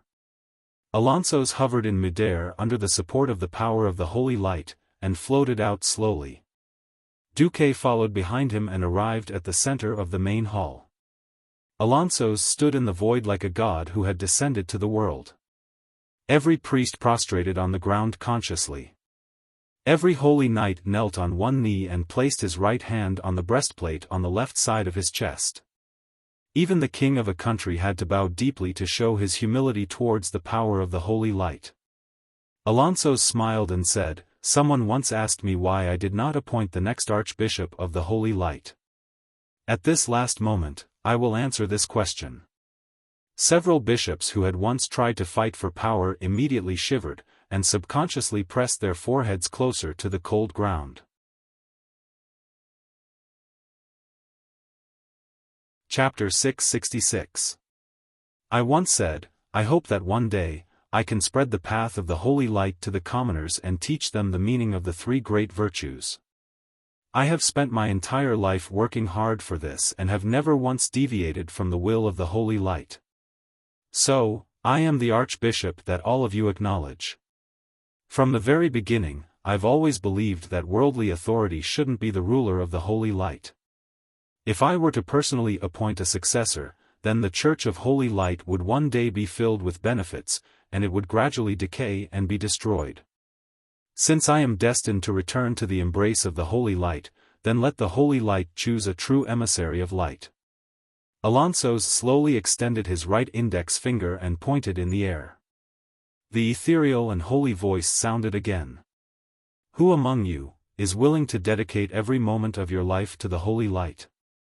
Swear on your soul before the holy light that you will help the weak, save the sick, punish the cruel, uphold justice, and spread the three great virtues for the rest of your life?" After a pause, Alonso's continued, "Those who are willing, please step forward." As soon as he finished speaking, the holy light on his body doubled in strength. To the naked eye, this was already a radiance that was more dazzling than the sun. However, none of the people present felt that the holy light was dazzling. Even though it was dazzling, everyone could clearly see every detail on Alonso's body. A regional bishop of the Church of Holy Light who had been fighting for the position of archbishop wanted to stand up and step forward. However, he was horrified to feel the resistance from the holy light. It was a type of disgust and resistance towards impure things. It was like an evil creature that wanted to call itself a brother of a holy creature but was coldly and mercilessly rejected. It was not that he did not try to sneak in, but he was immediately met with an even greater retaliation from the holy light. Suddenly, a golden holy light rose from his body. The holy light was like a flame that surrounded his body. If he made the slightest movement, he would immediately feel a heart-wrenching pain. He was drenched in sweat and crawled on the ground in fear, not daring to move anymore. Alonso's looked at the regional bishop from Derbyshire with a pitiful gaze before retracting his gaze. The will of the Holy Light was clear: those who attempted to ascend to the position of Archbishop of Holy Light with selfish desires would be punished severely. Alonso shook his head slightly and said slowly, "The position of an archbishop does not represent authority, nor does it represent glory. On the contrary, it was a sacred duty. This means that the person who ascends to this position will have to shoulder the heavy responsibility of saving the miserable and suffering people from despair. An archbishop is not a savior. He could not save every good soul that was exposed to the butcher knife of the cruel enemy. But the archbishop represents the ultimate beauty and goodness of the world, and represents the last hope of everyone in despair. What right does an ordinary mortal have to recite the archbishop's name in despair? Because of your selfless sacrifice and dedication. Because of all the hard work you've done for the people of the world. You used your own life and soul to set a benchmark for the goodness of the world. To bring hope to billions of lives." At this point, Alonso's voice slowed down. "The holy light rejects all impurities. Those with selfish desires, please leave. I will ask you one last time, who wishes to inherit the will of the holy light and make your name truly sacred, please step forward." A bishop retreated. He was ashamed. He crawled on the ground, moved his legs, and slowly exited the hall. 2 bishops retreated. 5 bishops retreated. Of the bishops of the 7 kingdoms, apart from Fao who was also the bishop of Lordaeron, 5 had retreated. Only Benedictus, the bishop of Stormwind, was left. Benedictus neither advanced nor retreated. He calmly knelt on the ground, letting his face be bathed in the waves of holy light that undulated in the main hall. He was quietly waiting for the new archbishop to be born. Alonso's demands were too high. All humans have selfish desires. Humans had birth, old age, sickness, and death. As long as one was human, there would always be things one wanted to do. Was there really such a perfect, selfless saint? Speaking of which, if he was this pious, was he still human? At this moment, a person moved. He was Alonso's most beloved and valued disciple, Wuxia the Lightbringer. Wuxia's calm voice rang out. "I believe I can do all of the above. If everyone does not mind that I am a holy knight, I am willing to accept the inheritance of the will of the holy light." There was a low commotion around, but it quickly subsided. Alonso spoke. "The path of the holy light does not discriminate by nationality or race. The holy light is the ultimate wish of all things in the world. If you, Wuxia, are willing to offer your life and soul to the holy light for all people in the world, then please stand in front of me." Wuxia did not hesitate. He walked up to Alonso's, who was suspended in the air, and knelt on one knee. He lowered his head, which he did not even lower for the king. I, Wuxia the Lightbringer, swear before the holy light that I am willing to abide by the three great virtues. I will use my life to spread the holy light, spread hope, punish evil, and promote justice. The clear and sonorous voice echoed throughout the entire Holy Light Cathedral. Although it was a little strange for a holy knight to be the next Archbishop of the Holy Light, the priests quickly accepted it. Yes. Only a truly selfless person had the right to set foot on that holy position, and only had the right to be holy in the hearts of the people. Alonso smiled as he lowered his body and patted the shoulder of his most devout disciple. Tears of gratification flowed from the corner of his eyes. He looked up to the sky and shouted, "Praise the holy light." Suddenly, an illusory ball of golden holy light descended on Wuxia's head, forming a golden crown that looked like a garland. This was the holy light's recognition of Wuxia. For a moment, everyone was stunned. After being stunned for a full 3 seconds, countless priests knelt on the ground, straightened their backs, and raised their hands to the sky. Praise the holy light, praise holy Wuxia. The next moment, everyone's voice stopped. That's right.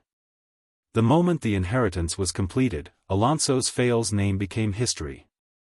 Wuxia the Lightbringer's name became the new holy. Wuxia the Lightbringer's tears flowed down his face as he hugged his teacher's limp body. On this day, with Lordaeron as the starting point, the bells of every church of light in every city and every small town in every village rang. Countless believers knelt on the ground and cried in sorrow. Everyone used this method to commemorate the passing of a true saint. Standing on the balcony of the state guesthouse, Duque looked at the Holy Light Cathedral from afar and suddenly said softly, "Let's go. It's time to leave." Chapter 667. The third year and second month of the Dark Portal. The earth was still frozen, and there were no signs of life waking up. This was the most difficult time of winter. It was still winter, but almost all the food was gone. In the northern continent of Rotterdam, corpses of people who had frozen and starved to death could be seen everywhere. Due to the cold weather, there was no need to worry about the plague. However, the hard layer of ice made everyone give up on the idea of burying their companions or neighbors. The nobles of Rotterdam were celebrating the victory of the war in the warm castle. In Stormwind, the southernmost part of the continent, Lang was inspecting his territory with Prince William. Yes, braving the -5°C cold wind and light snow. As there were still remnants of the orcs in the depths of the elven forest, Lang had no choice but to bring more than 500 royal knights with him. Of course, there was no lack of paladins, priests, hunters, mages, and a few rangers from the Windrunner family. As they passed by the graveyard outside Gold's Higher Town, a few frozen corpses jumped into Lang and William's sight. "What's going on?" Andoin, who was inspecting with Lang, felt a fire burning in his chest. Before he could get angry, his followers naturally summoned the terrified mayor of Gold's Higher Town. "I'm sorry, Your Majesty. We didn't know you were coming." "Didn't know? Does that give you enough time to hide the body?" King Leon's words were laced with daggers, which made him look even more majestic. "It's not like that, Your Majesty. Your Majesty, please take a closer look. Most of them are elderly." The mayor, who was so scared that he wet his pants, tried to explain. Lang took a look and found that it was indeed so. Before they came back to the elven forest, their bodies were not in good condition. Everyone advised them not to come back, but they stubbornly said that they wanted to die in their hometown. During the week of turbulence on the ship, we tried our best to take care of them. According to Sir Marcus's instructions, we kept them near the doctor or the priest. Unfortunately, they didn't make it. The mayor's explanation made Lang and the rest fall silent. Hometown had a special and sacred meaning to every citizen of Stormwind. Since the founding of the kingdom, thousands of years had passed, and many people had never left their homeland. During the days when Stormwind had fallen, even Lang himself had painfully wondered if he would ever have the chance to return to Stormwind, the land that had been passed down for generations. In the days after the fall, perhaps he and his people were eager to restore their country. What if he died in battle, and all the warriors who were determined to restore the country died in battle? What if it dragged on for 5 or 10 years and they still couldn't recover their country? By that time, how many people would be willing to support the restoration of Stormwind? Lang, Anduin, and even the young William could clearly understand the desire of the citizens, especially the elderly citizens, to return to their hometown. Lang sighed. In the cold winter weather, his sigh formed an icy mist that was incomparably clear. "Mr. Mayor, I accept your explanation. However, please take us to the place where the civilians gather. I will use my eyes to witness the results of your work and your loyalty to the kingdom and its people." "Of course. Of course." The mayor wiped the beads of sweat that had started to form on his face, and hurriedly led Lang and the rest into the town. As Gold's Higher Town had once been the base of the Horde's attack on Stormwind City, and had been burned down by Duque, many of the trees still looked bare even after more than a year had passed. They were either dead or had yet to grow back. In the slightly deserted town, Lang was pleased to see many human-style houses standing tall in the town. A year and a half ago, the same place had been filled with the disgusting, dirty, and messy tents of the Horde. "Father, many of the houses here look the same," Prince William exclaimed in surprise. Lang was also very surprised. As the king, he had only seen reports from Duque about how many houses had been built. Regarding internal affairs reports, Lang had always looked at them with a watery eye. In Lang's impression, if 1/10 of the houses could be built, it would be good if the rest of the people could have a sturdier tent. Now, it seemed that Duque's report was completely true, without a single bit of watery information. Thanks to Grand Duke Marcus' new building manual, we were able to build a winter house for every household in the town before winter came, a total of 1,120 households. As long as there is a man in the family, even if he doesn't know how to build a house, under the guidance of a craftsman, a sturdy house can be built by 5 or 6 people in a month. Lang, Anduin, and William were all shocked. They knew nothing about building houses, but they had seen how carpenters and stonemasons built houses in the past. It was impossible to build a house in less than half a year. What kind of efficiency was this now? The mayor first brought the king and the rest to the warehouse. Many pieces of wood were stacked neatly in the warehouse. Lang noticed that there were grooves on both ends of each piece of wood. "This is," the mayor said, "I don't know the specifics. Mr. Van Cleve from the Brotherhood of Stonemasons explained a lot to me. He said that as long as the pillars and beams marked with a specific number are placed at a specific location on the flat ground, they can be directly lapped up, and the nails on top can be used to make the frame of the house.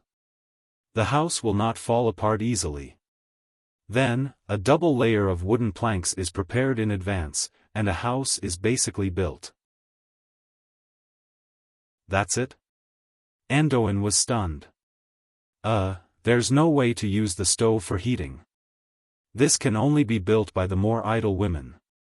"Bring me to have a look," Lang ordered. After walking for a short while, the group arrived at a commoner's house at the edge of the town.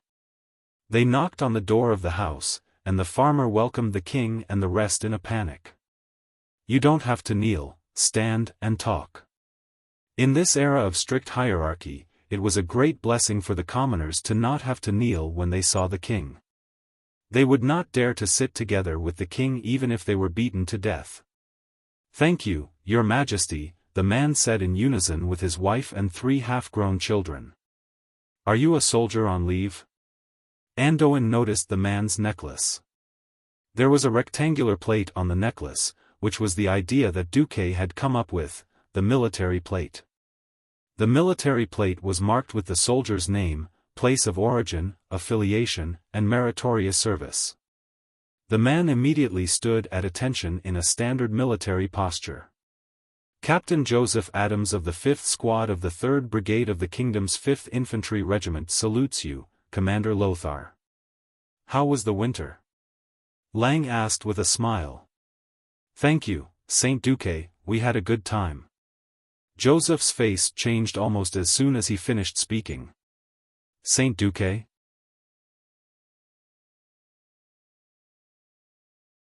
Chapter 668. The mayor's face turned ghastly pale. Even if Leon had the reputation of being a wise king, who could guarantee that Leon wouldn't be jealous and resentful? How could he judge a subject as a saint in front of a king?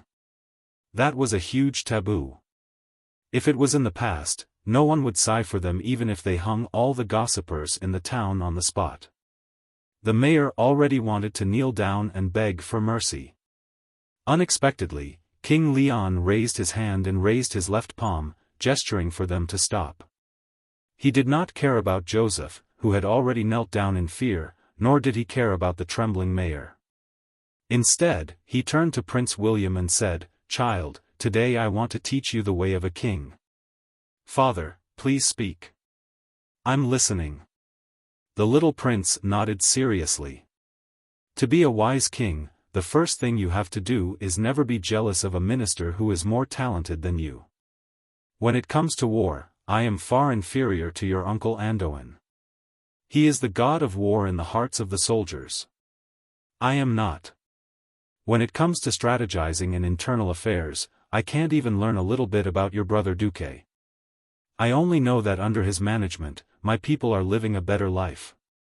Lang shrugged his shoulders and pursed his lips, making a funny expression. "All right, if I was the kind of stupid king who couldn't bear to see his minister become a saint, should I behead Andoin and hang Duque, and then let the people send me to the stake? Oh, no, no. Before the people do anything, the women from the Windrunner family will first skin me alive. Oh, oh, oh. That's too bad. I might as well die in Storm Fortress." After hearing Ryan's words, Andoin, the ministers, and even the guards of the Wang family were all affected by Ryan's mischievous antics, and they all smiled in relief. They all knew Lang very well. This was a king who might not be the most capable, but his character was absolutely noble. You must absolutely trust the ministers who are good to the people, understand? For example, your uncle Andoin and brother Duque. William's eyes were filled with admiration. "I understand now." Lang's behavior made the mayor and Joseph's family let go of their grudges, and they also opened up a chatterbox. Through their mouths, Lang truly understood how effective Duque's policy was. Since there was no need for war for the time being, Duque asked Lothar to order the army to take a break. More than 70% of the soldiers were given a break and were able to return to their hometown to participate in the reconstruction. There were only two requirements for these soldiers. First, they had to report back to the army after the spring plowing next year. Otherwise, they would be treated as deserters. Second, they had to wear their military tags when working in their hometown. This was to let everyone know that the kingdom had sent them back to help. With the return of a large number of able-bodied men, the reconstruction work was able to speed up. At the same time, due to the bountiful harvest of food in the western wilderness, the people did not have to worry about starving that winter. If that was all, Duque's name would not be sacred in the hearts of the people. Perhaps the story of Duque's bravery in fighting Nisaria was something that people in a country that worshipped martial arts relished. But for most commoners, it was just a topic of conversation after a meal. The only thing that could really make them smile happily was a stable and happy life.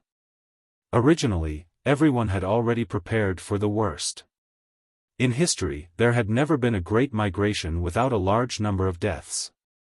The weak, old, women, and children would die of hunger, cold, or disease in the shortest time possible.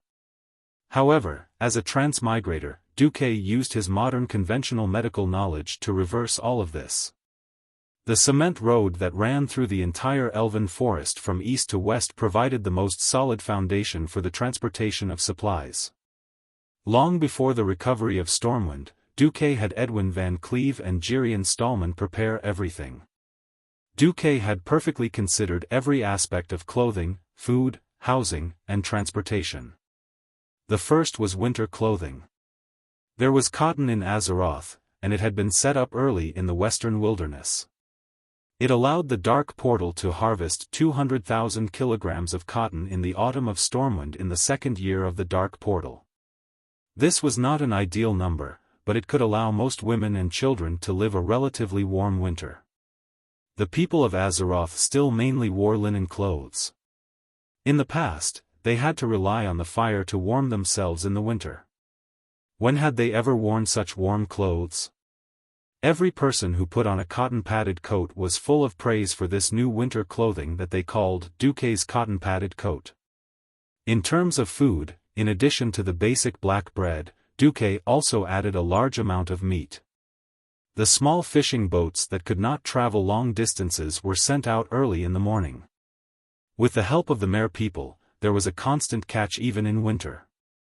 The high-fat whale meat and various fish were already ice cubes when they were sent ashore. Although it was a little heavy, it was better to keep them fresh. It could be transported from Stormwind Port to the East Elven Forest hundreds of kilometers away. People could add a delicious meal for their families at an extremely low price. During the Great Retreat, the people had lost almost all their belongings. Duque could not always distribute profits, because this would breed corruption and laziness. Therefore, Duque's solution was to provide relief through work. They were paid to build houses for their neighbors. They were paid to transport food and cotton-padded clothes for the village. They were also paid to make cotton-padded clothes for the women. They were paid to help make javelins. They were paid to take care of the lonely elderly or the sick and disabled. Soldiers on leave were paid to join the patrols. There was also a reward for killing wild beasts or orcs that invaded.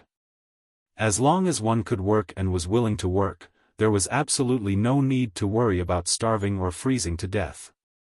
Duque also stipulated that within 3 years, a minimum and maximum wage system must be implemented, and several profiteers who inflated prices were hanged.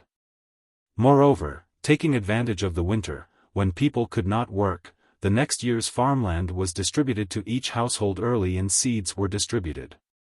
In addition, because a large number of the old aristocrats had been completely wiped out, more than 90% of the people had become free people. Those who were newly appointed nobles because of their military exploits were strictly limited to the proportion of taxes. For a time, the mental outlook of the people of the country was refreshed. This was not only limited to Gold Flash Town.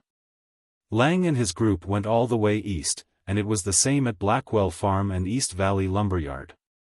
If there was any difference in different places, it was that in Duque's territory, the implementation of various policies was more resolute. Lang met the manager of the East Valley Lumberyard, Darnielle, and found that the former mage had become the director of a factory specializing in the production of magic items. The cold winter had not yet passed, but the hearts of every citizen were warm. They were looking forward to the arrival of spring. Because, that was the birth of a kingdom. The deceased Archbishop Alonso's Fail was a saint in the spiritual realm in the hearts of the people, and Duque was a saint in the material realm.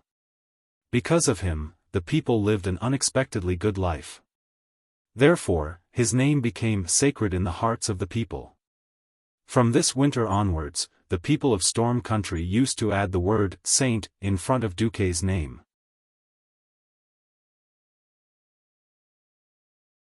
Chapter 669. At the same time, there were many cases of people freezing to death all over Lordaeron. Apart from the Tirisful Forest and the holy city of Stratholme, most of Lordaeron's territory had been ravaged by the orcs. The Silverpine Forest had been burnt to a crisp by the flame tactics. The eastern region, later known as the Eastern and Western Plague Lands, had been ravaged by the orcs before they attacked Cuel Salis. Almost no town was left unscathed. The people could only gather in their dilapidated houses and shiver in fear. According to the latest statistics, there were at least 100,000 people who had died this winter. Upon hearing this news, King Salas of Stormguard suddenly felt extremely lucky. He had also heard of Duque's method of building houses, but the unprepared people of Stormguard had no way of using it. Duque gave him a suggestion, forbidding the people from returning to the Arthi Highlands before spring. A large number of people were settled in the former Stormwind refugee camp in the Hillsbrad Hills. There, at least, they had almost perfect living conditions and stored food that could not be carried away by Stormwind. Although it was said to be stored food, it was actually the food that the Barov family had hidden in a secret place over the years. The Barov family was forced to leave their territory by Tarinas, but there were many things that could not be taken away. Since the Barov family was determined to follow Duque, the right to dispose of the food naturally fell into Duque's hands. Duque did them a favor and gave it to the people of Stormguard. Looking towards the south from Southshore, King Salas's cloak fluttered in the cold wind. He suddenly shouted, "Duque, we, the people of Stormguard, will remember this favor forever. Not for generations to come." Behind him, hundreds and thousands of warriors of Stormguard shouted in unison. "Forever in our hearts, not for generations to come." On the 15th of February, standing on the peak of the Riedridge Mountains, Lang suddenly asked, "Say, what is Duque doing now?" "Teaching students. I heard he made the little princess of Kuel Tira's vomit." Andoin shrugged. "So fast?" Not only Lang, but the ministers around him were also burning with curiosity. "No, it's because it's the first time I've seen blood," Andoin corrected. "Of course you'll see blood the first time." Lang had an expression that said, "We understand." Only the young Prince William was dumbfounded. He looked left and right, not knowing what these mysterious adults were talking about. "It's not what you think." Andoin realized that he had inadvertently made things worse. His face turned green, and he had no choice but to roar, "Go and find out for yourselves. I'm not going to bother about this." This time, Lang and the ministers were dumbfounded. "Duque, what the hell are you doing?" The Dark Portal 3, February 14th. A certain otaku with the surname Du, who had never even touched a girl's hand back then, swore to use his power to name February 14th every year as Lover's Death Day. Later, because a certain man had successfully won over the Windrunner sisters, he shamelessly used his power to bluff King Lang in January. "Oh, Lang. I always felt that the Stormwind population loss was too great. To nurture a qualified soldier, we must first have a qualified young man. It will take at least 16 years for a baby to grow into an adult warrior." "You mean to encourage childbirth?" "The ministers discussed it with me before, but didn't you say that the country could not provide more money to encourage childbirth?" "No, we don't need money. We can set February 14th as Valentine's Day. Apart from the soldiers on duty, all soldiers can have a day off." "Why Valentine's Day?" Lang was curious. In order to fight against the evil orc invaders, countless good men rushed to the battlefield without leaving a single man or woman behind. Many of them shed their blood on the battlefield, unable to return home to reunite with their beloved girls. Don't you think it's a great tragedy? Seeing Duque put one hand on his chest and the other stretched out like a bard reciting a poem, the corner of Lang's eye twitched. In order to deal with the tribe, this can't be helped. Yes. But at the end of the war, don't you think we should compensate our warriors well? At least 30% of our soldiers have to stay in the barracks or go out on patrol for the entire winter. You know, we have to maintain at least 100,000 standing soldiers for a long time in the future. Think about it, tens of thousands of soldiers have been holding back for the entire winter, and then suddenly announced that they can go home to reunite with their loved ones. What would happen? The evil Duque smirked. Well, that image was too beautiful. Oh, it was too painful for the eyes. Lang, who had always been serious, could not help but facepalm. However, this era did not have the three gods of death on earth, Durex, Okamoto, and Jasper. These three gods of death had prevented billions of humans from being born. There had long been statistics on Earth.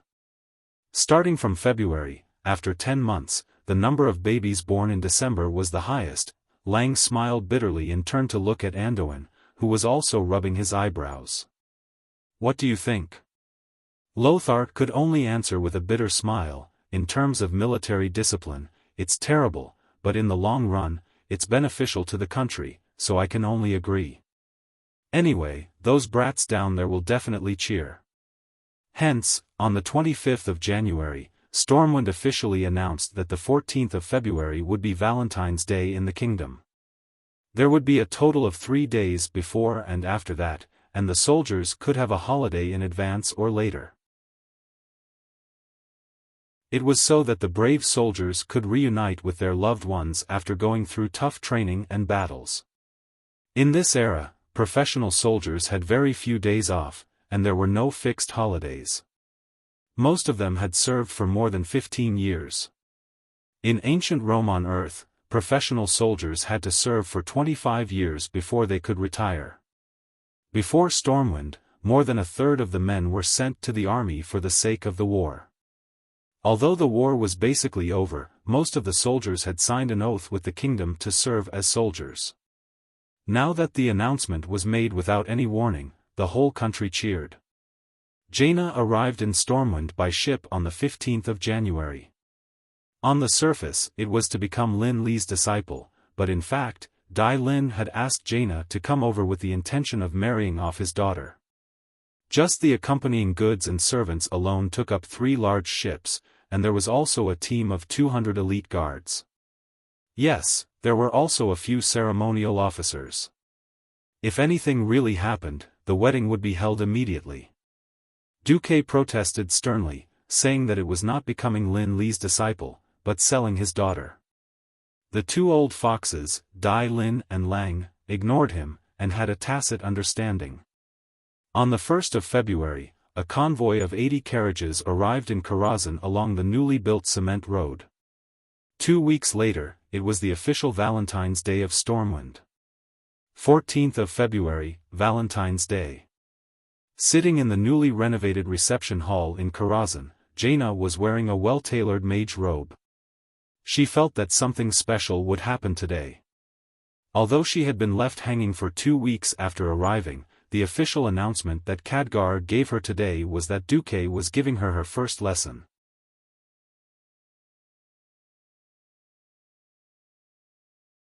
Chapter 670. What was Valentine's Day? 13 or 14-year-old girls were at the age where they loved to dream the most. Prince Arthas was not bad, but that was all. Arthas, who had yet to officially step onto the stage of the Alliance, was compared to the legendary Saint Duque, who was deified by the people. Well, although the two were only 4 years apart in age, Arthas was doomed to be outclassed. The princesses of this era were pitiful. How to find a husband was a common problem for all kings who had princesses. Those who were high would be looked down upon by their own people. It was not easy to be on the same level as them, as people would always associate them with usurping the throne. In the past 1,000 years, 70% of princesses had to be exported and sold domestically. The remaining 30% either grew old alone, or eloped with a groom or a knight, and were then mercilessly destroyed by the king. Only 1 out of 100 were successfully married off. Jaina had worried whether she would be forced to abandon her magic talent, because a queen who knew magic would always be easily associated with witches. Duque was ideal. Duque, who was a radiant moon archmage, would not restrict her in any way on the path of magic. And Duque's exaggerated status was comparable to a kingdom's fiefdom and uncrowned king, so Jaina did not feel that she was marrying down. Although she did not know why she went there as a disciple, seeing how her father looked like he was marrying off his daughter, and after receiving enough courtesy from Lang in Stormwind City, she had many guesses about Duque, many of which were unrealistic. It could not be helped. who told the two kings to reach a consensus while Duque was determined to resist. All kinds of wonderful misunderstandings arose. From the looks of it, Gianna was tricked. She arrived in Karazhan and was left hanging for 2 weeks. Fortunately, she was not grounded, and her best friend Wuxia accompanied her for these 2 weeks. The two met in Dalijan, and their similar statuses made them naturally close friends. Although she was surprised that Wuxia took a big detour to become a countess under Duque, the revival of her close friend's family still made Jaina very happy. "When can I see Teacher Duque? The Grand Duke is very busy." The heavy responsibility of rebuilding the kingdom fell on his shoulders. It couldn't be helped. Most of the nobles with the ability to manage had perished in that shipwreck. Furthermore, the task of supplying the army of the blasted lands also falls on the Grand Duke. Wuxia lied patiently. He was right. Wuxia could not explain the almost natural resistance that Duque had towards Jaina. Duque had instructed Jaina before she arrived, "I don't want to marry Gianna." "Wuxia, you and Jaina are good friends, right? Then hang her out for 2 weeks. As long as she doesn't leave my fief, you can take her anywhere you want." Not only were her thighs completely exposed to the air, but as long as she walked a little wider, there was a chance that her breasts would be exposed. After changing no less than 10 robes, on the 14th of February, Jaina finally appeared in front of Duque wearing a pure white, moon-cloth robe, embellished with sapphires. The robe looked very dignified and elegant, but the exposed shoulders, accompanied by the brilliant golden hair scattered on the white robe, still showed off the unique beauty of a young girl. Fortunately, she changed. Otherwise, if she really wore the Insight Magic robe, Duque might really practice what it meant to make a profit every 3 years and never lose money. In the gorgeous Karazhan library, the moment Jaina saw Duque, her heart jumped violently. She was scared because she saw the scimitar that her father gave him at Duque's waist. "Very good. Today's first lesson, I want you to know that the identity of a princess is meaningless."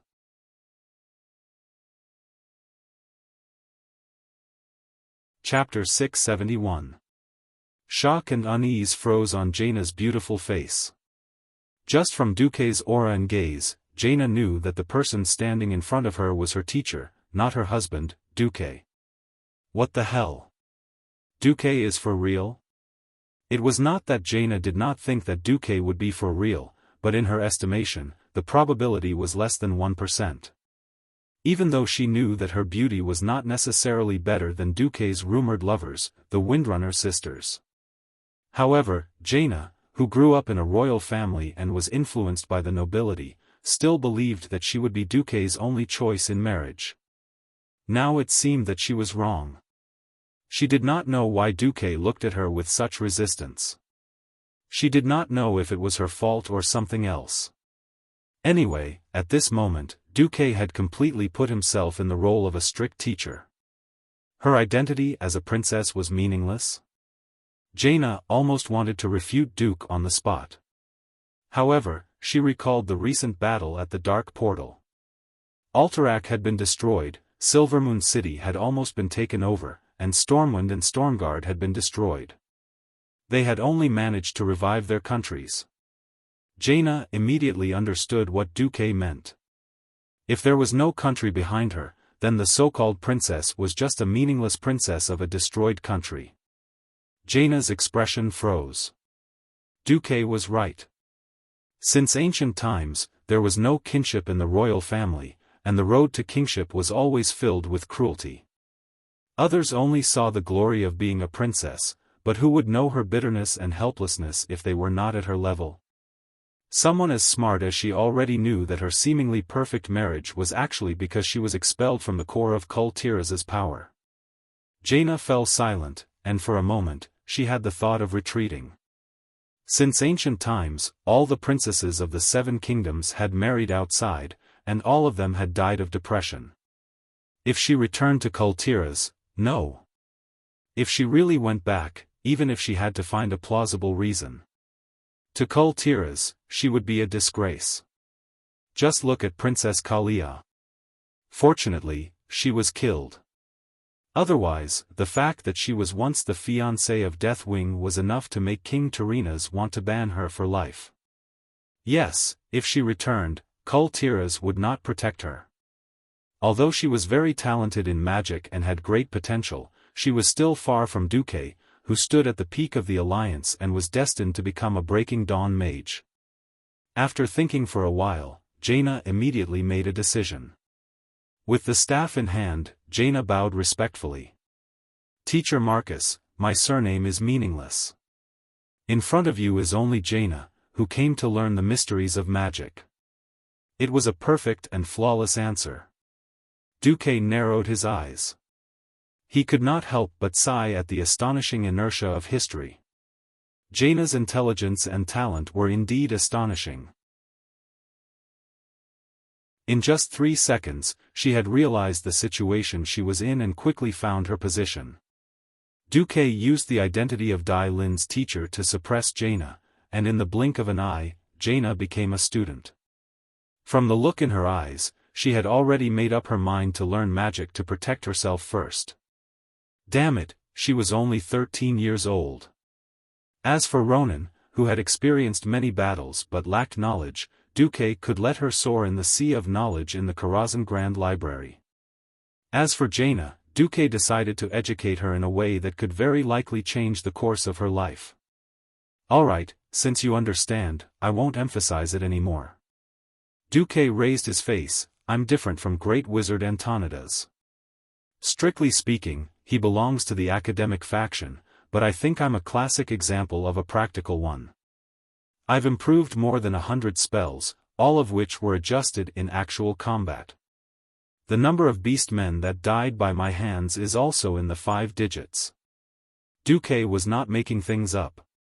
At this point, he had already mastered countless metamagic abilities.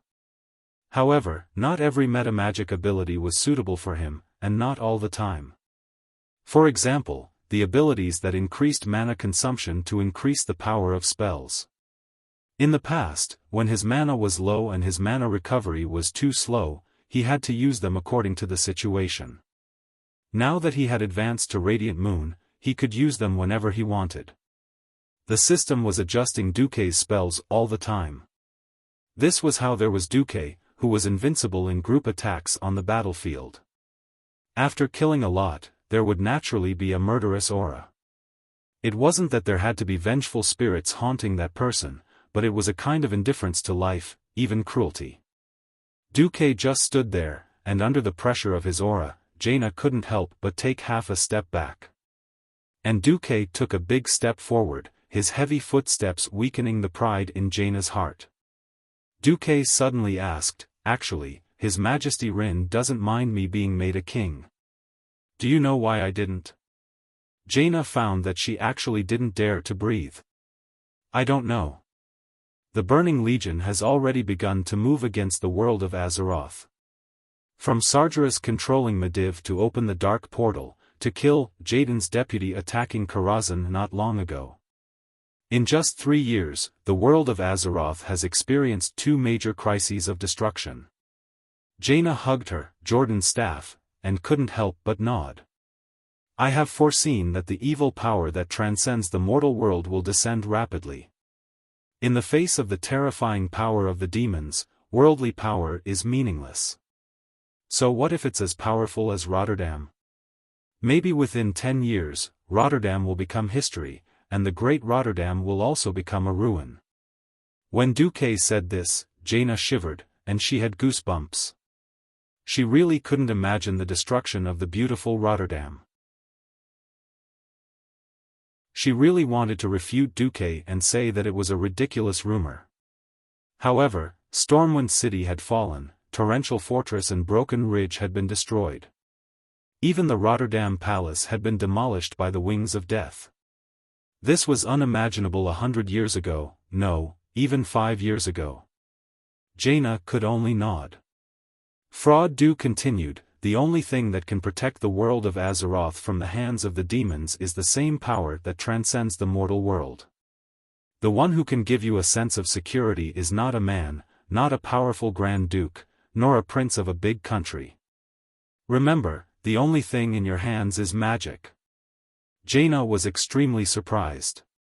Even now, she couldn't believe that this was said by the person who was supposed to be her husband.